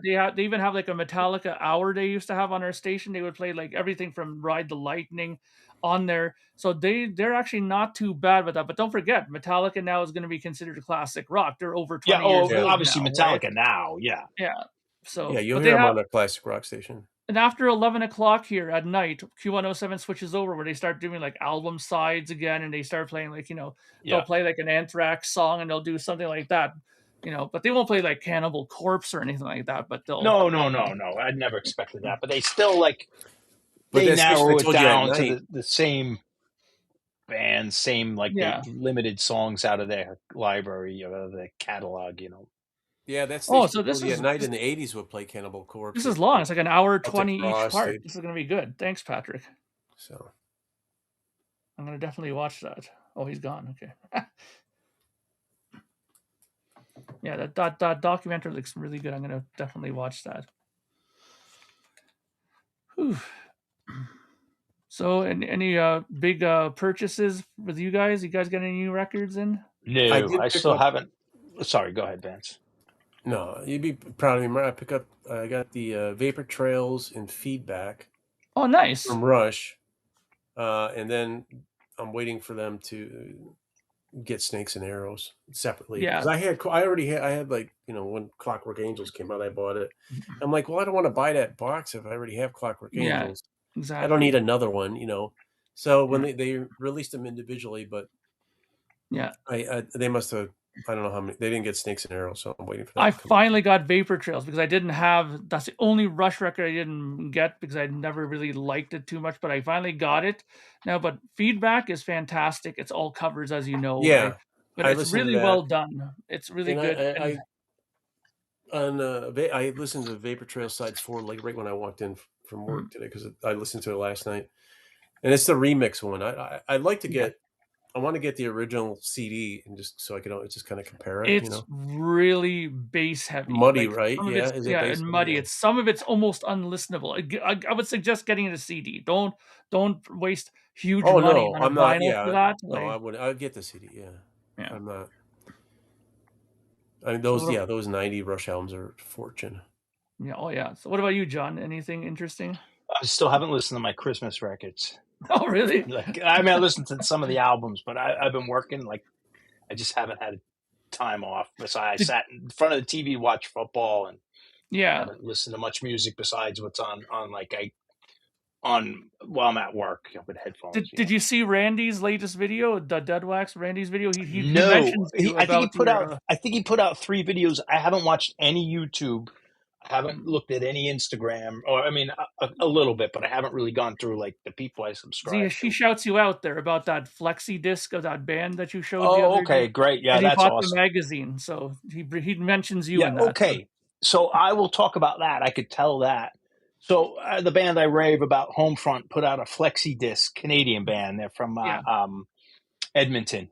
But they did a cover on the flexi disc. They did it their version, which is just an awesome thing. But I've never heard the original version of it. But it's another Canadian band, and they have a bunch of albums. I never heard of this band. Sarah did, but I ended up buying the album. This is their first LP. They might have had a cassette before, but they have 4 LPs. It's called Inepsy, and this is awesome. This is, I'm guessing, like early 2000s. I don't know exactly. I can't remember. Yeah. But it's crossover. I want to say it's if you like it's like Discharge, the punk band, that drums, but meets Motorhead, and the singer kind of sounds a little bit like Lemmy, but he sounds more like Kronos from Venom, and it's just this rock and roll punk, awesome crossover. And it's not a lot of guitar solos, but it's very Motorhead meets Discharge, and it's a fantastic crossover band. I think they're from Montreal. They might even be French, and if there's pictures of them, they're all like the long hair and spiked jackets and just exactly what they're supposed to look like. Yeah. I don't know if you could see. Yeah, there we go. Yeah, like just total Motorhead and Discharge like look. Yeah, exactly. And then the drums are like Filthy Phil, but they have the D beat like Discharge has. But it's absolutely good because the songs are simple and catchy. It reminds me of that band Killer from Belgium, if you know that 80s heavy metal band that was based off Motorhead. It's like simple, catchy biker heavy metal songs. Actually, Greg, awesome I know who Boys Brigade is. Geddy Lee he produced their album, their debut record. It never went really anywhere, that album, but Geddy, that's the Rush attachment to that band. Yeah. Okay, so we talked about this also the other day, and so I picked this up today. I got a cassette. Oh, nice. So I've done one cassette rip in my life, and so I'm going to see what this sounds like, because I'm probably never going to run into a Tough album, and I don't want to pay $100 for a freaking Tough album. So, hey, this will be interesting to see what it sounds like. Analog tape, Patrick. Come on. Well, this has. But you should out of curiosity, you should grab yourself like a mainstream 80s cassette, like The Cure or INXS or Duran Duran, and just like a well-produced one, a store-bought one, and listen to it and just tell me what you think of it and compare. Well, yeah, if I'm going to do that, I'm going to have to get something like this. That was done on a decent cassette, and not. Yes, but get a mainstream produced one that was mastered for cassette. Like a big hit, like a Michael Jackson record. I don't want Michael Jackson. I'd rather rock. I can compare the vinyl to the compare the vinyl. Yeah, and you could compare it, but you also could just listen to it and say, how does an 80s cassette sound? A mainstream 80s cassette, and it's kind of fun. They sound awesome. I'm gonna have to get another audio to digital converter. I was gonna get one anyway, because mine that I run through this here only goes to like 2448. Oh, okay, yeah. So I need a higher resolution one. Yeah, I'm gonna get a Focusrite or something. I'll just grab that. because I have a whole tons. I'm curious on that with you as well, because I got a shitload of cassettes that I have now in my collection. A lot of Bowie, and even some early, like late 70s Bowie cassettes too, that have been played maybe twice. That this guy had in his collection, and the cool thing for me, I would still, I would do it like for if I run across demos. I've still got like local band, like just private bands, like local bands that because local bands easier to put out a tape than an album, or a CD. Oh, I know, I did it that time. So everybody's demo was always on cassette. Every band I've ever here's our cassette. Like we try to get a gig, and here's my cassette. Cassettes were traded all over the place. You get a cassette, no problem. Oh yeah. The CD thing was a big thing once bands started saying, I have a CD now. It was a huge This cassette is great. I got it last year. This is it was a band I saw live. They were from the West Coast, Sympathy Flowers, and they were kind of like dark wave punk. So it was a little gothy punk, but they were legit. Like the guitar player reminded me of what's his name from the UK Subs, but it was like a dark wave female singer, but she just sang like a singer. It wasn't like being a chick or she was just a strong singer. But this cassette sounds exactly like it should. It's like a band's first demo cassette, and it sounds like it was recorded in a room, and it sounds so much like 1985, like a band's first cassette, like everything about it, not just the music, but like the tones of it, the way it's recorded. I'm like, this is amazing. And it's only 6 tracks on it, and they repeat on the next side. It's like perfect. All you need. It sounds like the band had to like show up at the studio at 3 o'clock in the morning to get their 3 hours of time in. Yeah, and it's all with the fledgling tape engineer. Yeah, limited overdubs, and it sounds limited, but it sounds exactly like a demo cassette. So I got like guns, right? Yeah, and see, then, that's like what Patrick needs to listen to. Just a sample. Vance will love this. I got this too. Oh yeah! Ryan, oh nice! Kid. Yeah, I have the vinyl of that. I don't have the cassette. I got the cassette of that. I also got this because I saw it was on sale for really cheap at the store. Greg, some cassettes are. You get some. You get the original Voivod. Original Voivod demo, Pussy Galores, Exile Main Street, cassette only. There's a lot of things. Was one of my earliest bands that I had on cassette. That your band's The Punishing. Yeah. Nice. How's that front cover, dude? Is that like an omelet? No, it's an eye. Like if I was to open it, it's my sister drew it. It's like this long up, a huge like graphic in there. Your sister is so much cooler than you. You've got to get her on the show. I know. I told her a couple of times. I go, you have to come by here one time here, and I'm going to open this so you can see it. Now your sister's doing like artwork for metal bands, so she's even cooler now. Oh yeah, well she was doing this stuff like for a long time. She was in the whole graphic arts thing. But Bino, I see your comment. That is very cool. You have Filthy Phil's bass drum. I just didn't want to interrupt Mark. So I got a crap ton of these. These I've done this one. I've listened to this one and put it in the system. But there's there's 6 volumes. I bought all 6 because they were all limited. But it's got every Stax Bolt single. It has their entire So all the hits, all the singles from 1959 to like 68. And there's like 240 songs or something on here, and they Otis Redding. Otis Redding towards the end, but this. I got to show you this. Okay, so he was on Vault, right? Great. Yeah. Here's the cover. Okay, this is going to be worth it. Okay, here's the cover. Oh, nice. Buttocks. Okay, so, total, homemade artwork. That's awesome. Now you're gonna love this. That swastika's not gonna fly these days. That's for sure. I didn't even see it. Wow, look at these losers. Can you pick me out? Yes, you're standing up. Train. The brick wall wasn't available, so we chose the train tracks. I know it. Yeah, or the cemetery was the other option. All the thank yous and all that shit. Nice. Where's our thanks? Oh, that's awesome. That's awesome souvenir to have. Yeah, I mean, Memento. It was. Yeah, that was way back. Like, what year was this when this came out? This is 1995 when this came out. You should digitize it, put it up on your site. Over 30 years ago. Like, your Project Gemini, make it a special link. Hey, if you buy both the album and the vinyl, you get a link to the cassette rip. There you go. That's a good idea. I should. I told you got to have an anthology too. I'm telling you. Yeah.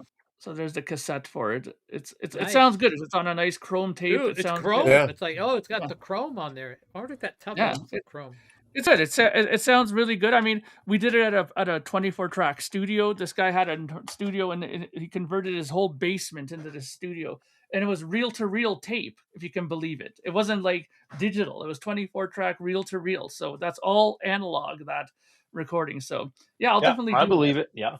Yeah, it's cool. Yeah, I'm curious, John. You must have come run into some cassettes like that too when you've been gigging around, right? Back in the day. Oh yeah, I mean, always. I mean, I had my demos on cassette. Bobby's bidding. Our first one was like 4-song. We called it demo. I don't have as many as I used to. You'd get them from local bands, and those were the ones you'd kind of throw out. But I still have some. Yeah, they still make cassette players at the local Best Buy here. I always see them. I mean to go buy another one because I have 2 cassette players, but the one I'm scared to put anything in that one. I think it would probably eat a cassette. So one time I bought my own demo back. For some reason, there was a festival that used to happen in Indiana where James Dean was, Fairmont, Indiana, a rockabilly festival. It was in the 90s. It was one of the first. It might have been the first or the second rockabilly festival. It was very underground. It was only probably a few hundred people The first one might have been a couple hundred, but I remember we sent a demo to the guy to play the following year or whatever. Yeah. But somehow on eBay, like it wasn't even that long ago. I was probably on YouTube. So let's say 8 years ago or 10 years ago, I was cruising through eBay, and for some reason I was looking up rockabilly, and the guy was selling a bunch of demos, a box of demo tapes, and it was the promoter from that show was just getting like all the bands. Like I knew half of the bands, I played with them, and there was my demo tape that we sent him, and I bought the whole box of all the bands that played and tried out for his thing. So he just sold it, and I got his whole box of rockabilly demo tapes from like 1997 or whatever. That's awesome. But it's funny, and it was like bands that all had albums, but this is their first demos and little business cards used to put in the cassette. Oh yeah. So, but like we had sent them that tape, and I ended up buying it back like 25 years later. That's cool.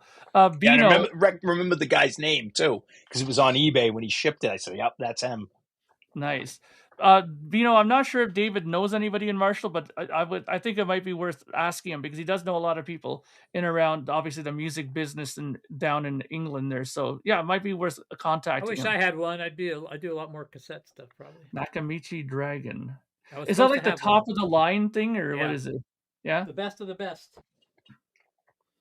So what makes it better than the one that say like you have?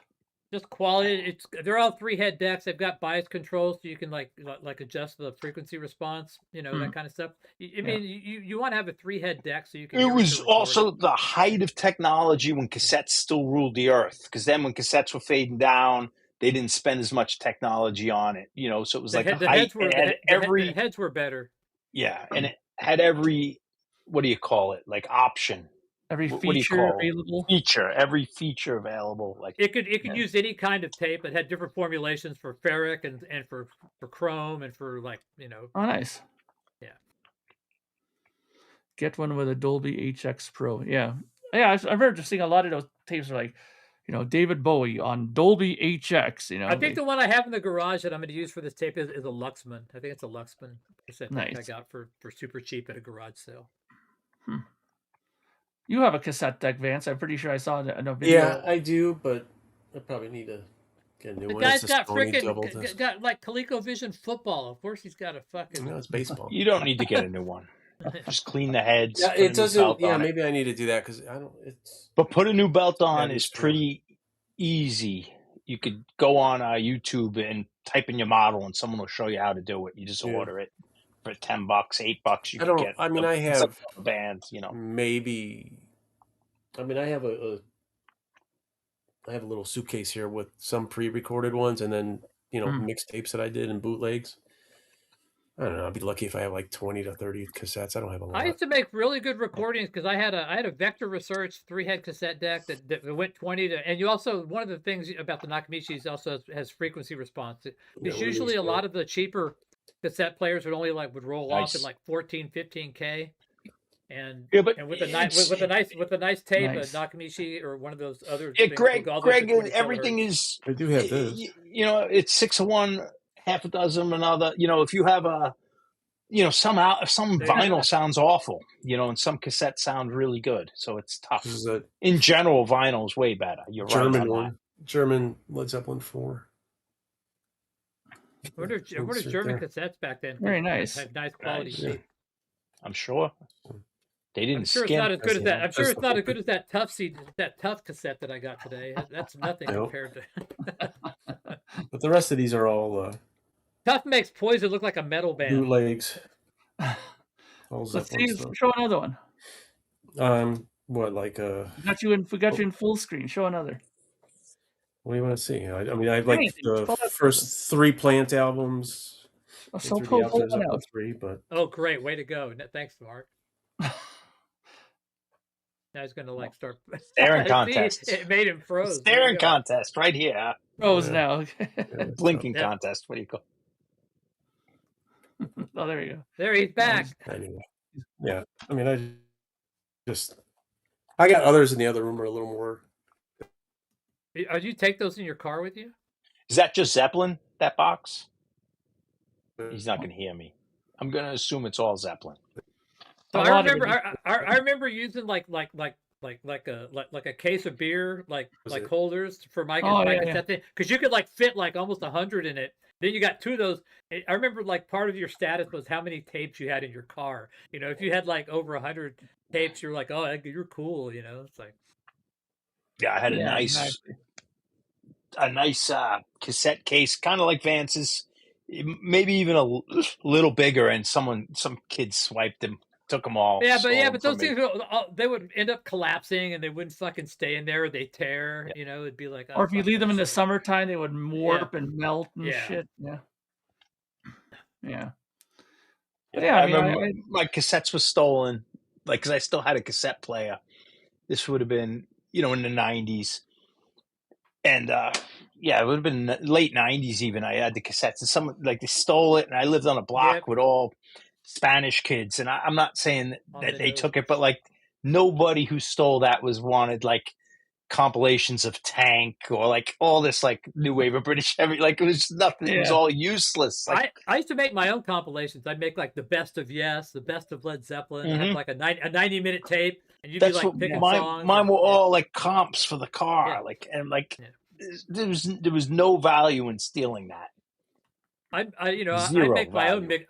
I probably made, before I first went on the road, I made like 50 90-minute tapes of all my favorite songs off my records because I could have them. Yeah, I used to do that for the. I did that on CDs when we would go on tour. Like, Vance, you're gonna stick around a while, or are you gonna? Dude, I don't know. It's just a shitty night for this tonight. I wasn't too bad. Once a half hour, you can go out. Thanks, John. Yeah, that's all right. Yeah. I wasn't being a wise guy. I was being like, it's not like it's like happening every 4 seconds. No, but it is pretty weak today.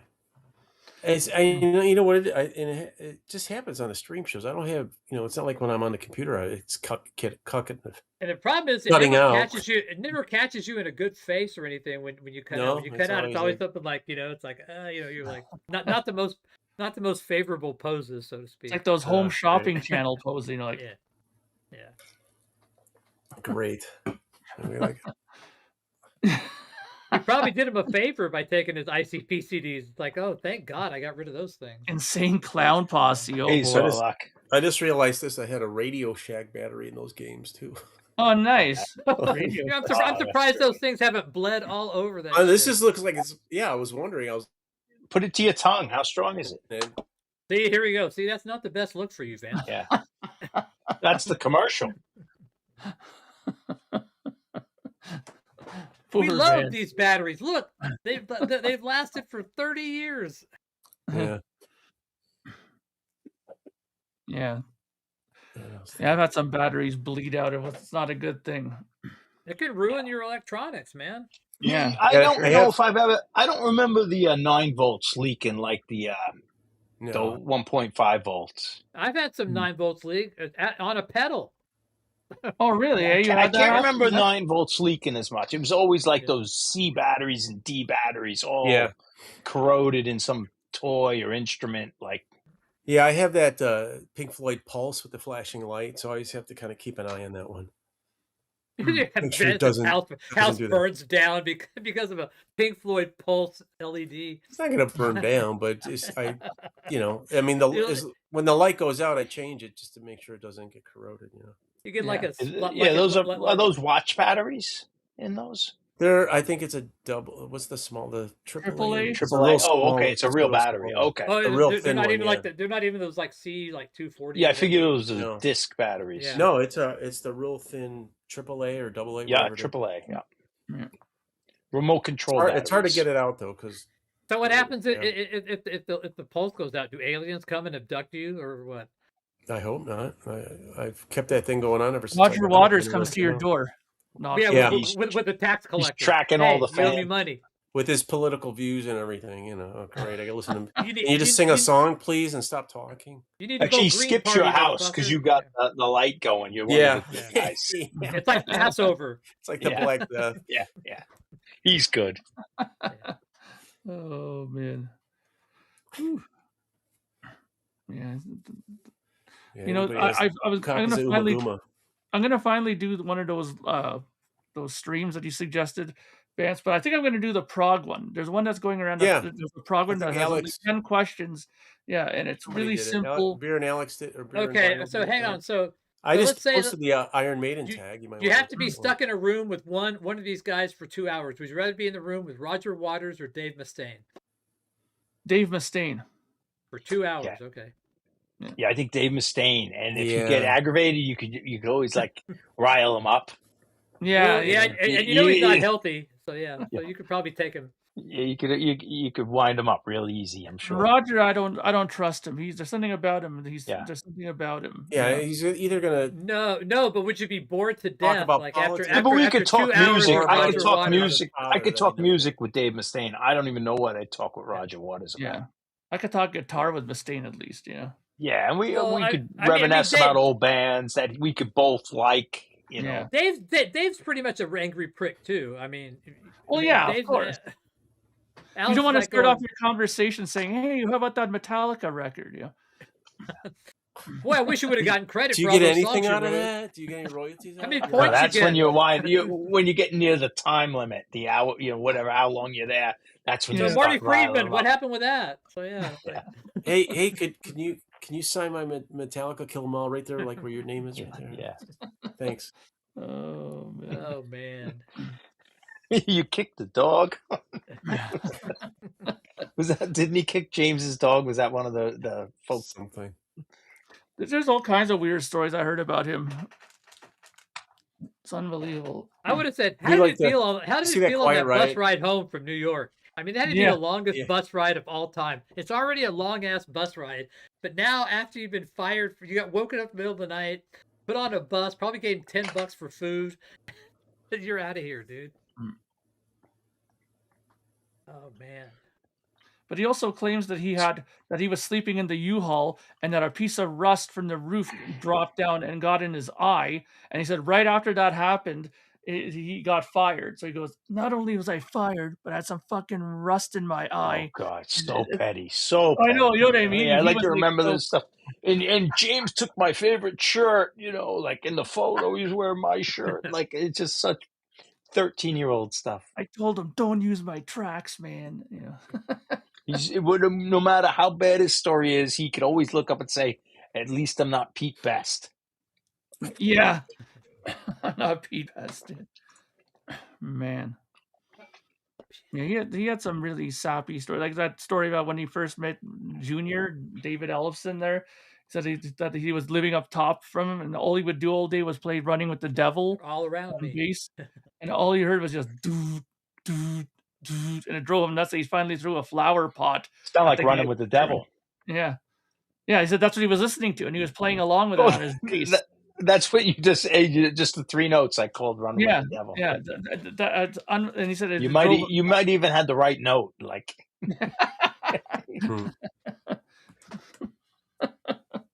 oh boy, yeah, those are the days, man. Back when that kind of shit was happening. Those VH1 documentary series were always good to put that kind of stuff. Those stories about behind the music or whatever. Yeah, the Megadeth one. Yeah.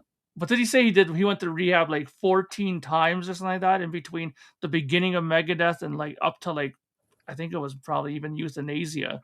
But that's a lot of rehabbing. That's unbelievable. That's a lot of failed rehabbing. Yeah, exactly. Probably the shipping from where you're at to me would be pretty prohibitive. I think I got there's Megadeth right there. Oh, nice! Look at that sticker collection there. Yeah. Who else is on there? AC/DC, Led Zeppelin, Van Halen, Megadeth, Sex Pistols, Motorhead, Rage Against the Machine, Stones, Aerosmith, Stones, Misfits, Pearl Rush. Jam. Now I approve. Rush is there. 9 Inch Nails. You fit a lot of freaking stickers on that. That's all. Yeah, that's a lot of. Damn. I have a lot of blank space still, and I don't have stickers for it. So.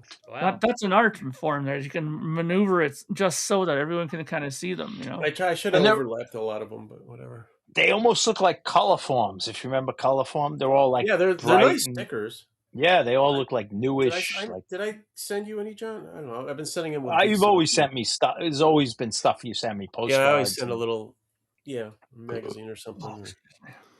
I like putting that in the VCLT, some stickers and the local music mag and stuff. I try.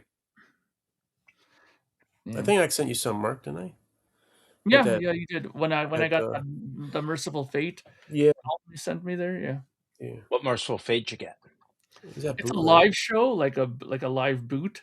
Okay. That Vance, he had it in his collection. And I said it was he must have did a needle drop of it, I think, on one of his videos, and I mentioned it. He said that he saw another copy and he sent it to me. Was it from the 80s? Was it from Copenhagen? Well, yeah, it was early. It was like first album. No, Odd-Shock. I could probably grab it if you want. Yeah, go ahead. Show him. Yeah, there was a couple of shows were floating. One was that live Depths in Hell that was released unofficially, and then there was another boot I used to have on cassette. That was better than that live album. I want to say it was the This was really cool.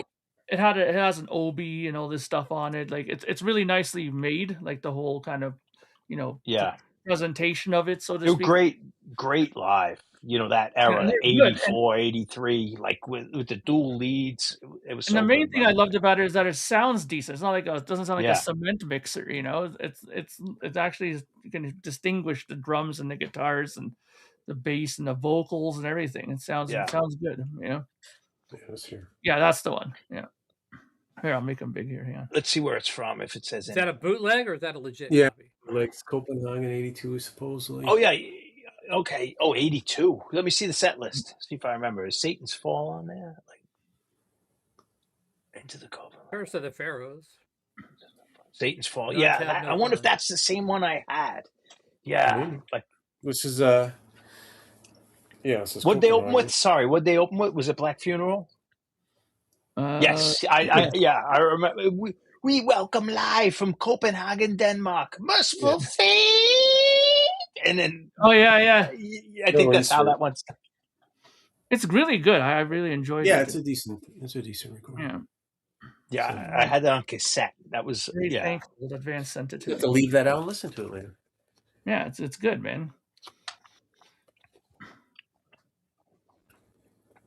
How much is still out there? Will the bubble ever burst? Well, hopefully not. I mean, hopefully for us people who love music and love collecting it, hopefully it will never run out. There's no bubble. Yeah, it won't. There's no bubble. I mean, some things, individual records might be overpriced and go down, but there's no bubble. There's too many people into honestly, records, and records are just like a lot of times people were saying that, KISS didn't have anything left over to put out to the public. And there was a great podcast that just happened where they had Vince Conti go on, who was the catalog manager for KISS in the late 90s when they did their reissue of their catalog.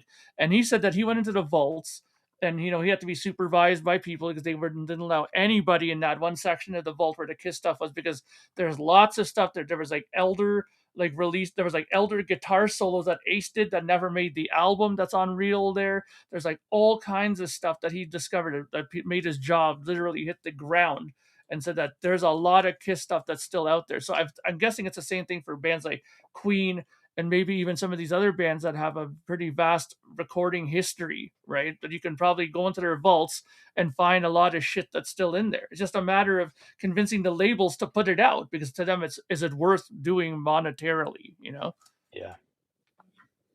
But as far as the vinyl bubble, there is no bubble. Yeah.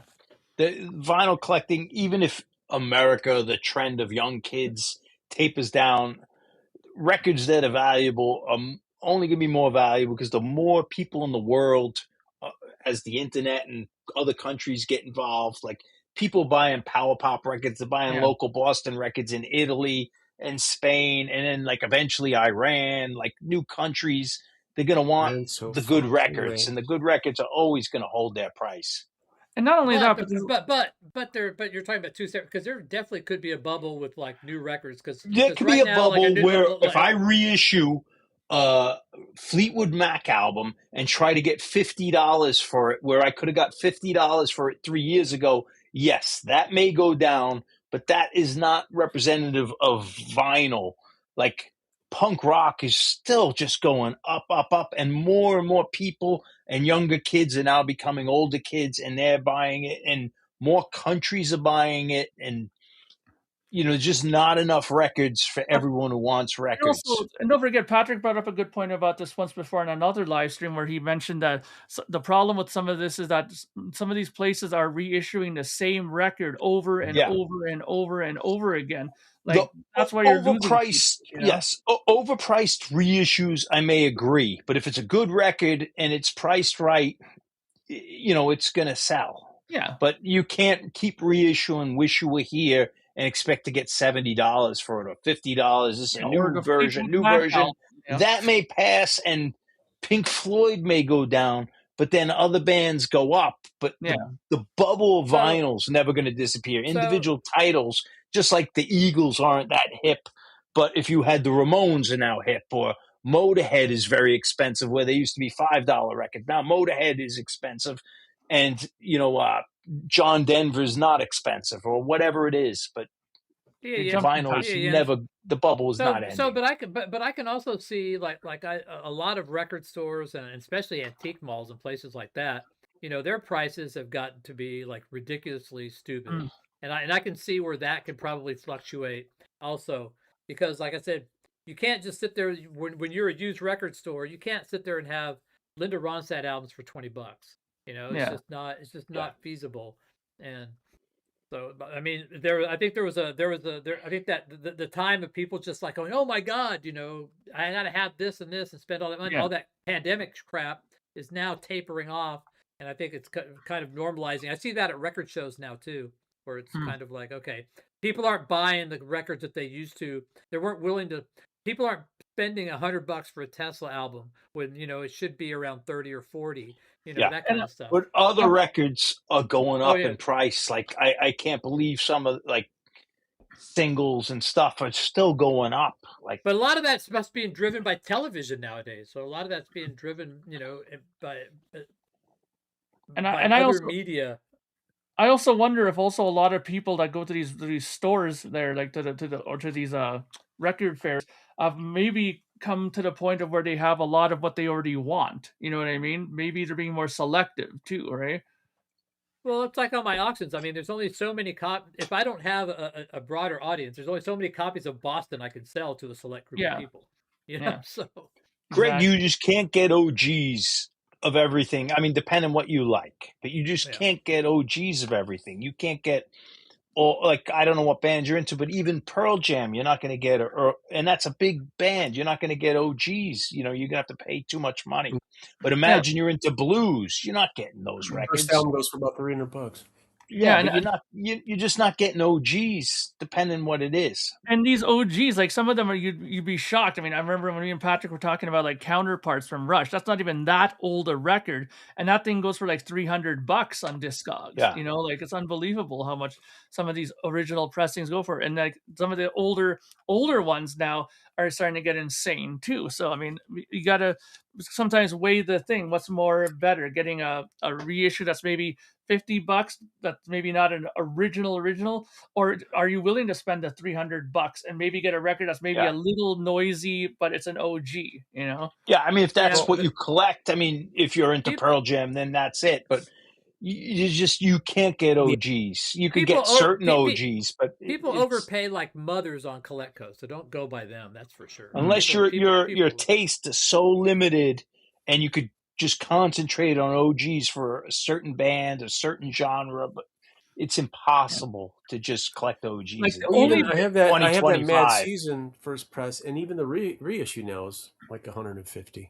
Time keeps moving. What we think of new bands are still 20 years old, 30 years old. And John brought up a really good point. Like the what you're collecting is important too. Like for example, and I know people are gonna laugh at this, but I'm a huge Rick Wakeman collector, and he's one of these guys where collecting OGs is really simple, because I could get an OG of some of his records for still $10, $15, $20 still, because he's not a big collectible person, but I love his music, so I can get everything OG from him. Whereas with Rush and other bands, you can't. Yeah, I mean, I have plenty of OGs. There's tons of OGs you could get, but if you're collecting, there's so many things that are just so rare or so out of your price range. I can get a near mint Pearl Jam 10 right now on Discogs for $320. Why would people spend $450 on the same thing? I'd never get that. Yeah, Alex knows exactly what I'm talking about. And like those records are not going to get less collectible for the next so many years because there's just more and more people are coming up, and like the classics of the classics. Well, you know, they're like idiots. looking. No, but I mean, like the people who are looking for Robert Johnson 78. I'm responding to Greg, not you. But like the people looking for Robert Johnson 78s in the 60s, you know, that music was only 30 years old, and now we're looking for stuff that's 50 years old, and it's. But I can understand what Kevin said. You know, with maybe spending big bucks on only your favorite albums and your favorite bands, maybe 20, 30 records top. That I can maybe understand, like spending maybe $100 or $200 on your very favorite punk album or very favorite rock record of all time. You know, that I can see, but not everything, you know? No. Yeah, I mean, if you're a Zeppelin fan, you could get, if you're a Beatles fan, you could get OGs of the Beatles. That's something a person could do. You know, but if you're into heavy metal, do you think you're going to get all these heavy metal records original? No way. You know, unless you have a lot of money. You know, if you're into punk, forget it. Forget it. Some of those singles are thousands. That's a death trap there, Tim. Trying to collect, I don't know if you're trying to collect every synchronicity cover, but you're going to be there for a while trying to get all of those. There's like 30. Yeah, but he could do it. Right? Tim is smart. Like, I mean, but he's collecting that. So he's got it narrowed down. He can get that. Window, that's a fun collection to collect. Like, that's a fun album. Like to grab those, that's a doable thing. But it's like collecting all even seven like of Tim will admit he can't own all the records he wants originals. You know, you just some things are just too much money. I saw a Synchronicity. I think they wanted $50 for it.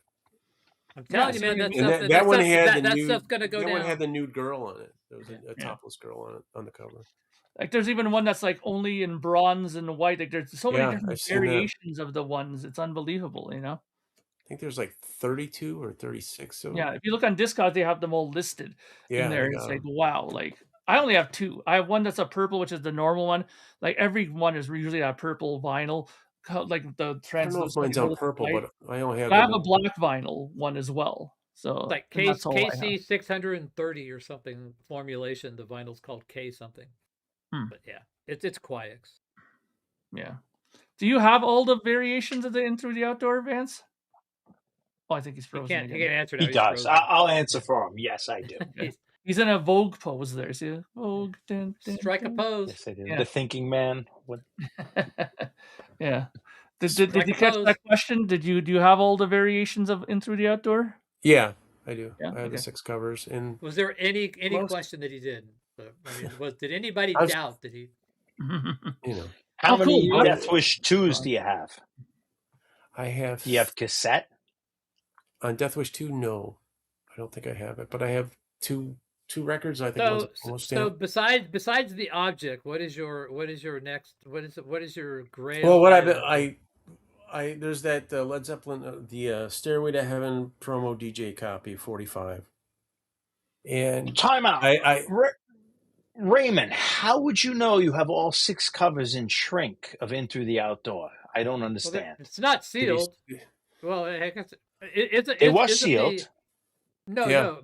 He says in shrink, not in the bag. Yeah, the bag wasn't the bag in shrink. Yeah, it was. The bag was in shrink, so you couldn't tell which cover it was. No, you would have to scratch, rip the one corner. Yeah, you'd have to. Yeah, you'd have to look at the side. Okay. Good question. Are they lettered on the side? Is it lettered? Yeah, they were lettered. Okay. But if you had them in shrink, you wouldn't know unless, like Van said, you cheated. That's why I was asking Raymond. So if you pull out the inner sleeve, can you tell from there, or does it have to be on the jacket? No, it's on the spine of the jacket. Okay. Yeah, the inner sleeves will all be the same. Yeah, and then they're the ones that did change color when you put water to them. And the originals changed color, and the 80s ones didn't. I have a couple. I have a couple that have already been colored. So yeah, I got a bunch of those too. I mean, I don't have any. I mean, I have a pristine, one that wasn't painted, but I have a bunch that have been painted. That's like if you buy a Kiss record and you get those in merch sheets that are inside the OG ones, and somebody filled it out, and you're like, "Fuck," they put their names. I don't mind that. I guess if you're collecting like pristine, but I don't mind when it's filled out. long as it's there, you know. It'd be funny if you try to contact those people. Hey, I've got you never sent it. So Yeah, do you remember Black Widow, that company that did all the heavy metal shirt? It was like, Oh yeah. it was the one company that like was generic. Like each band would have their own thing, but it was the same warehouse they do, and basically they'd print them on demand. And I think it was Black Widow, and they'd have the armband or the satin jacket, the shirt, and yeah, it's cool. I believe I have a second set of all 6 not in shrink. I had what was the magazine? Walter Mitty. Do you remember that movie, Walter Mitty, Secret Life of Walter Mitty? Yeah. What was that? Life magazine. That's what it was. I had old Life magazine.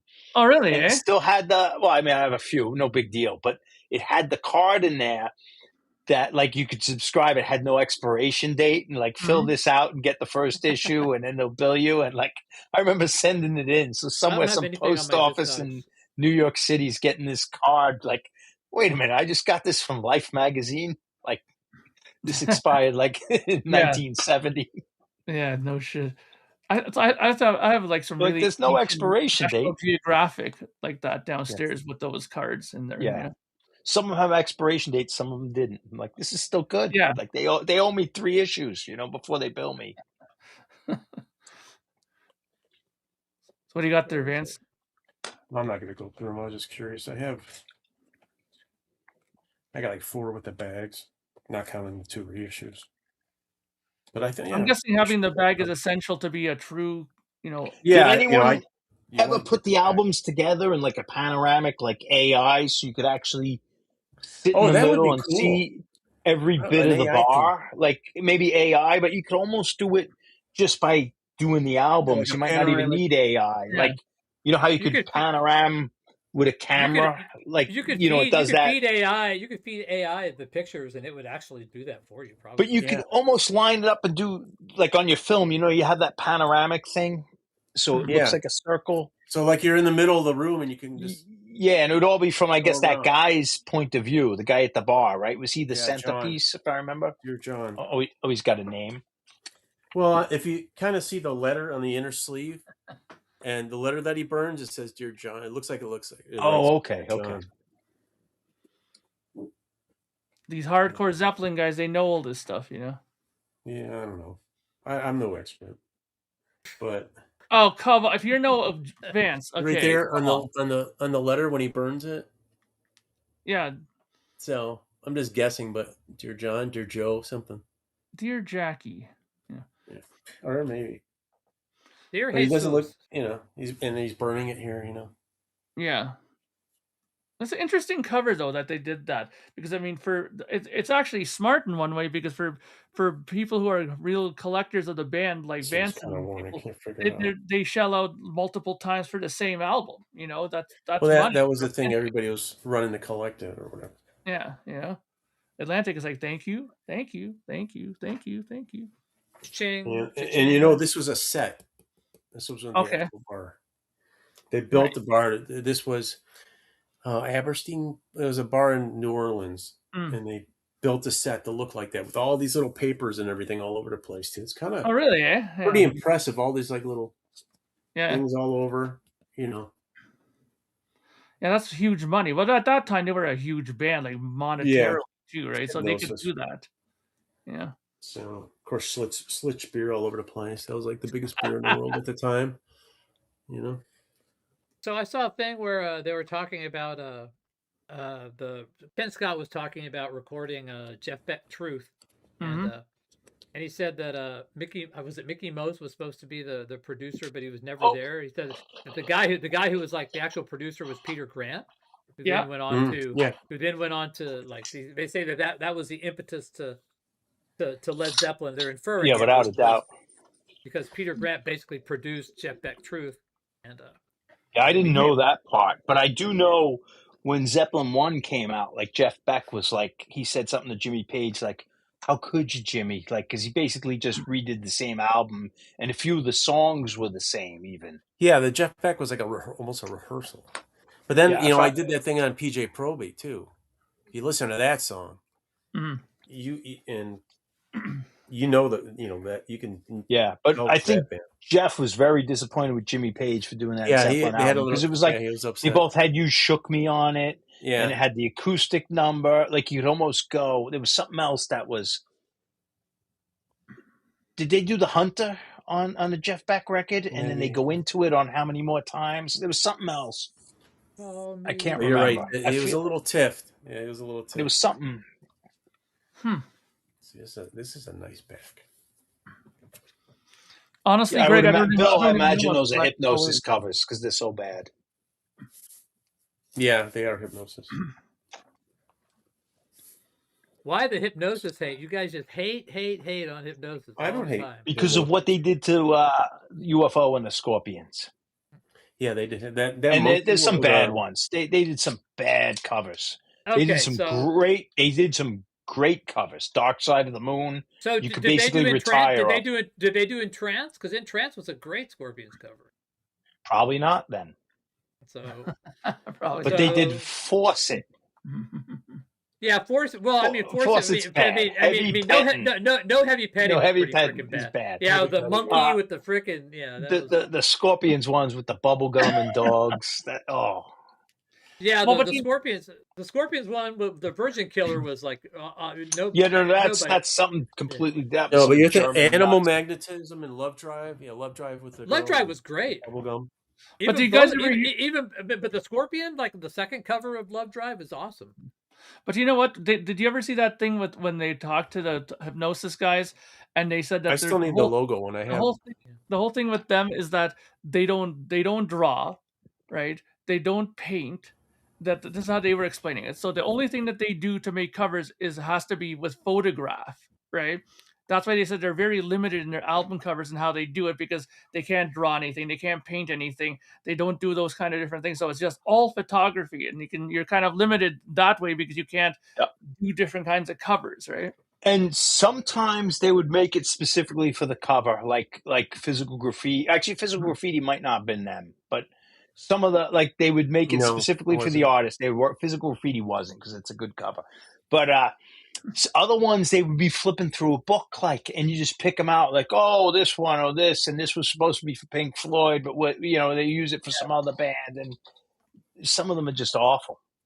Wishbone Ash. You look at the movie was good about that. Golden Earring might have some of them just bad. Squaring the Circle. Yeah, that was the movie was good about when they talked about it'd be like McCartney found out that one of his 45 single covers was passed over by 3 bands, and it's like somebody's walking a lobster, and it's just the thing, walking a lobster, on a leash, But I think if UFO and Scorpions Scorpions didn't need any more help. They're very successful. But UFO, if they had better album covers, man, they would have been especially way bigger. Title, with a name like UFO, they could have. Yeah, if it's just them, I want to see, they look so cool, and I want to see them on the cover or something rocking on the cover. I don't want to see a monkey. I thought Lights Out was a pretty good cover, actually.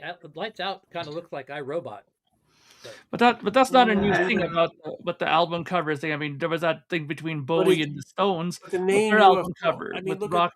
When you're the Stones, you're Pink Floyd, you're Led Zeppelin, you're the Beatles. You could do whatever you want. Yeah, that was But if you're UFO, you need to market your record to the kids. But UFO had a UFO on Phenomenon. It was that was okay. It was of the era. I'm not criticizing that.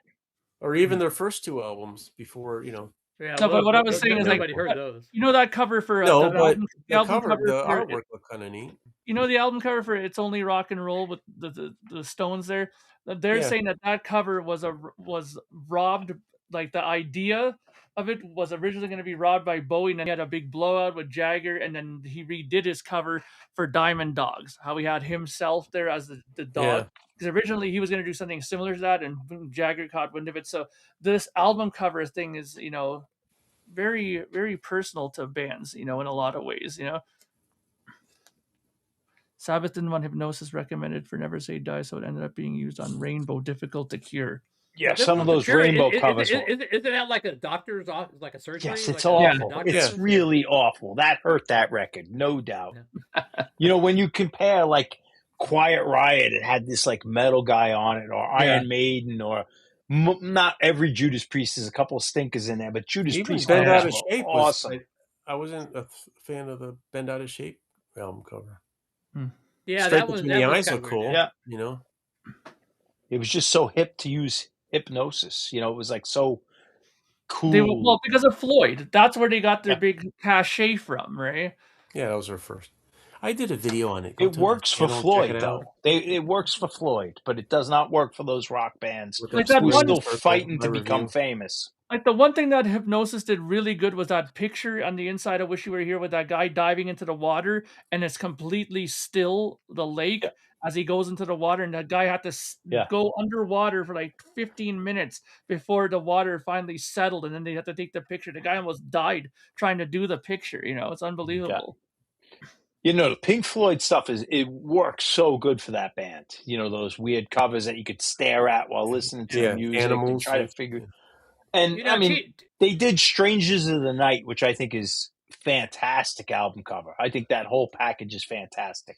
They did Electric Warrior, which is a pretty good. Yeah, they did some good stuff. They did the Status Quo live album. I think that's fantastic because it's just basically their faces, and it's got nice innocently. It's a good record.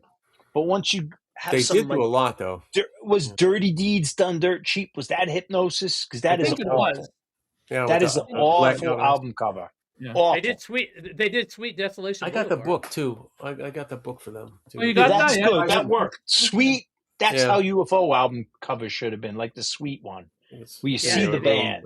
They did Dirty Deeds Done Dirt Cheap.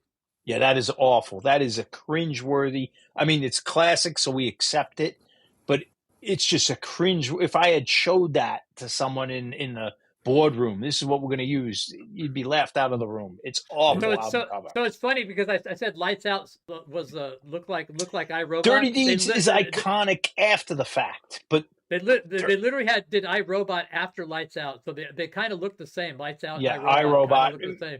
I think it's awful. They did. But Dirty Deeds, you know, it didn't become famous in America till after Back in Black, and then they went back and bought Dirty Deeds, and now we love it. But Dirty Deeds that cover was not iconic when it came out. It was just weird. Going for the One. You'd never connect that cover with AC/DC. I think. Yeah, for Zeppelin, they did House of the Holy, Presence, Song Remains the Same, Into the Other, and Coda. I'll put Zeppelin with the Beatles. They could do what they want. They could put out the White Album. It's, you know, Zeppelin, Floyd, Beatles, certain bands, they could do what they want. I don't think Hypnosis was involved in. I think Hypnosis didn't start doing Scorpions until Love Drive. That sounds about right. Yeah, they weren't on Drive. No, they did force it. Yeah, okay, sorry, I missed it. I missed the section.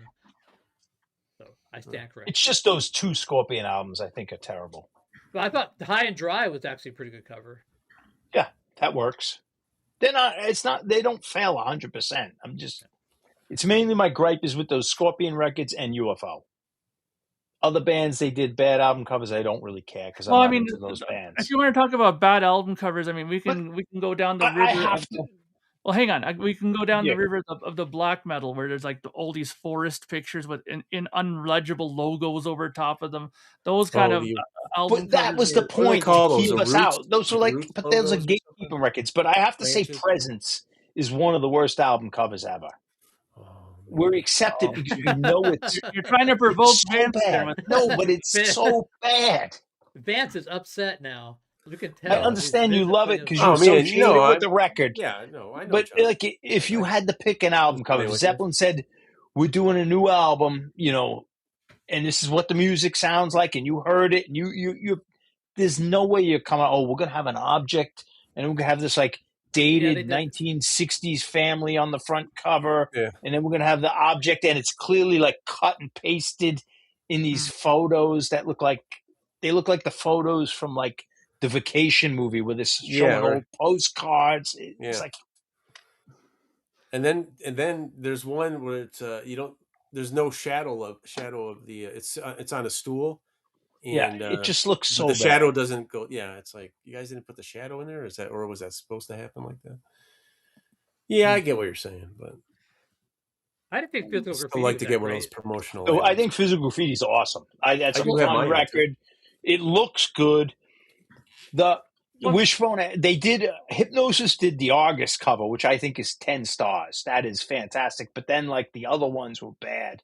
Well, And I the feel one like album they might cover I have did the golden earring covers too. I could be wrong, but there's some real clunkers that they're a rock band. Like you only had, like I say this, when you're looking through the record store and you're a kid, you only had 1 second as you're flipping through, or 2 seconds to see what the record was. There you go. There you go. That's cool. I like the idea. That is cool, but it's not phallic at all. No. Oh man! But one cover I've never liked, or the whole layout is I told Vance about this the other night because I was listening to this album, was the Aerosmith Done with Mirrors. Like the whole thing with all the text backwards and all the thank you credits backwards. It gets on your nerves after a while. You're trying to read this, and how the fuck am I going to read this? You have to go to a mirror all the time. Like fuck, I understand the point of it was a good gimmick, but. Yeah, I hear you. You played the object once, huh? I don't really want to hear about that, but yes, good for you. Yeah. Oh boy. So you have one, Greg?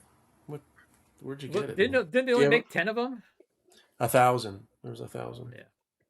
This isn't. This is just a replica. It's like. This almost feels like it's like cast iron.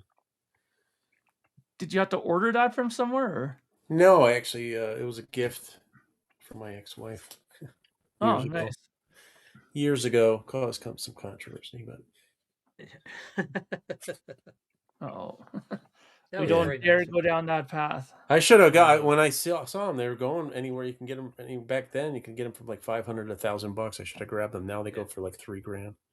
Especially if you have the box, and all that. I want that Lionel Richie head from the video. There you go. What happened to that? Yeah. That's what I want. Hello. I'd love to have that. Put that on the coffee table. That's cool, Greg, man. I'm jealous of that. I would love to get one of these. OG one. Are you somewhere feeling lonely? Hello. Just like me. Yeah. That was interesting. I remember on the very early days of eBay, someone was selling the Quiet Riot mask, like they used on the concert, the mask, the creature, the guy, whatever it's called on those covers, that metal mask. Yeah. Quiet Riot. Do you know what I'm talking about? Yeah, I didn't know it had a name, but yeah. I don't know if it does have a name, but they had that mask that was supposedly used in the tour. I don't know if a kid made it in metal shop, the video, selling it, or it was legit, but it came up in like the early days of eBay, and it went for more. I didn't buy it, but I wish I bought it, even if it wasn't legit, but it was definitely from the 80s. Like no one cared about that shit. I have the Hypnosis book, and I do have his brother was on the tour or something. I have a book of Roger Dean. It's like the art of Roger Dean.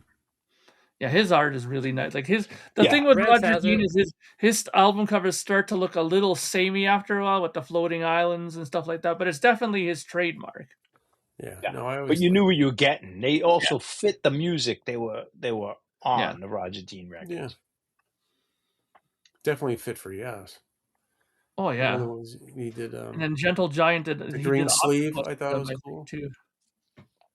I think it was Octopus. Was it? I think he did Octopus. That kind of funk band. Osiba. He did those 2 covers. Yeah. I got those. No, they had like 4 records. Word up. Well, with Roger Dean artwork on it though? They look all the same with the little flying elephant. Who did that album, Demons and Wizards? Isn't that a Roger Dean? That's Roger Dean. That's Uriah Heep. Yeah, that's Roger Dean. Yeah. Right now, apparently, he's working on a new Yes album cover right now, actually. It might even be done already because they're putting out a new album this year. Anyways, guys, I'm going to have to head off. I got to get up in the morning. Yeah, I think it's time to shut it down. It's talked out pretty much. 9:30. Thanks, everyone, for being here. We'll see you on Friday. Good night, Bill, Darren, Rev, Eno. Nice chatting. Greg, Raymond. And I'll message you Patrick with the update about the box later. I'm heading to Dallas the next week. Hopefully I come back with all my all your body parts? Yeah. You're gonna go back to that place and see if Mr. I don't Side know. Boob is. I think that guy might have Cleveland. or something, man. Because He- actually, I didn't say this, but New Year's Eve, my aunt passed away too, and I'm like, man, what a brutal freaking 2 weeks. I heard about that. Yeah, My sorry about that, man. condolences. Yeah. Is that your father's sister? Or who? No, it's my mom's sister, and we're really Okay. close because my cousins, she lived a house away from us growing up and still lived in the same house. So it's like the inner circle of the family. So yeah, it was brutal. Yeah, sorry about that. All right, But everybody. I was like, man, and I was in Texas. night, Bobby. I had to cut that trip short. So I was like, oh man. So later, dudes. Well, it's got to Bye, get guys. better. Bye, Yeah. everybody. Good night. Take All care. right. Have a good night. Adios. Bye. Bye bye.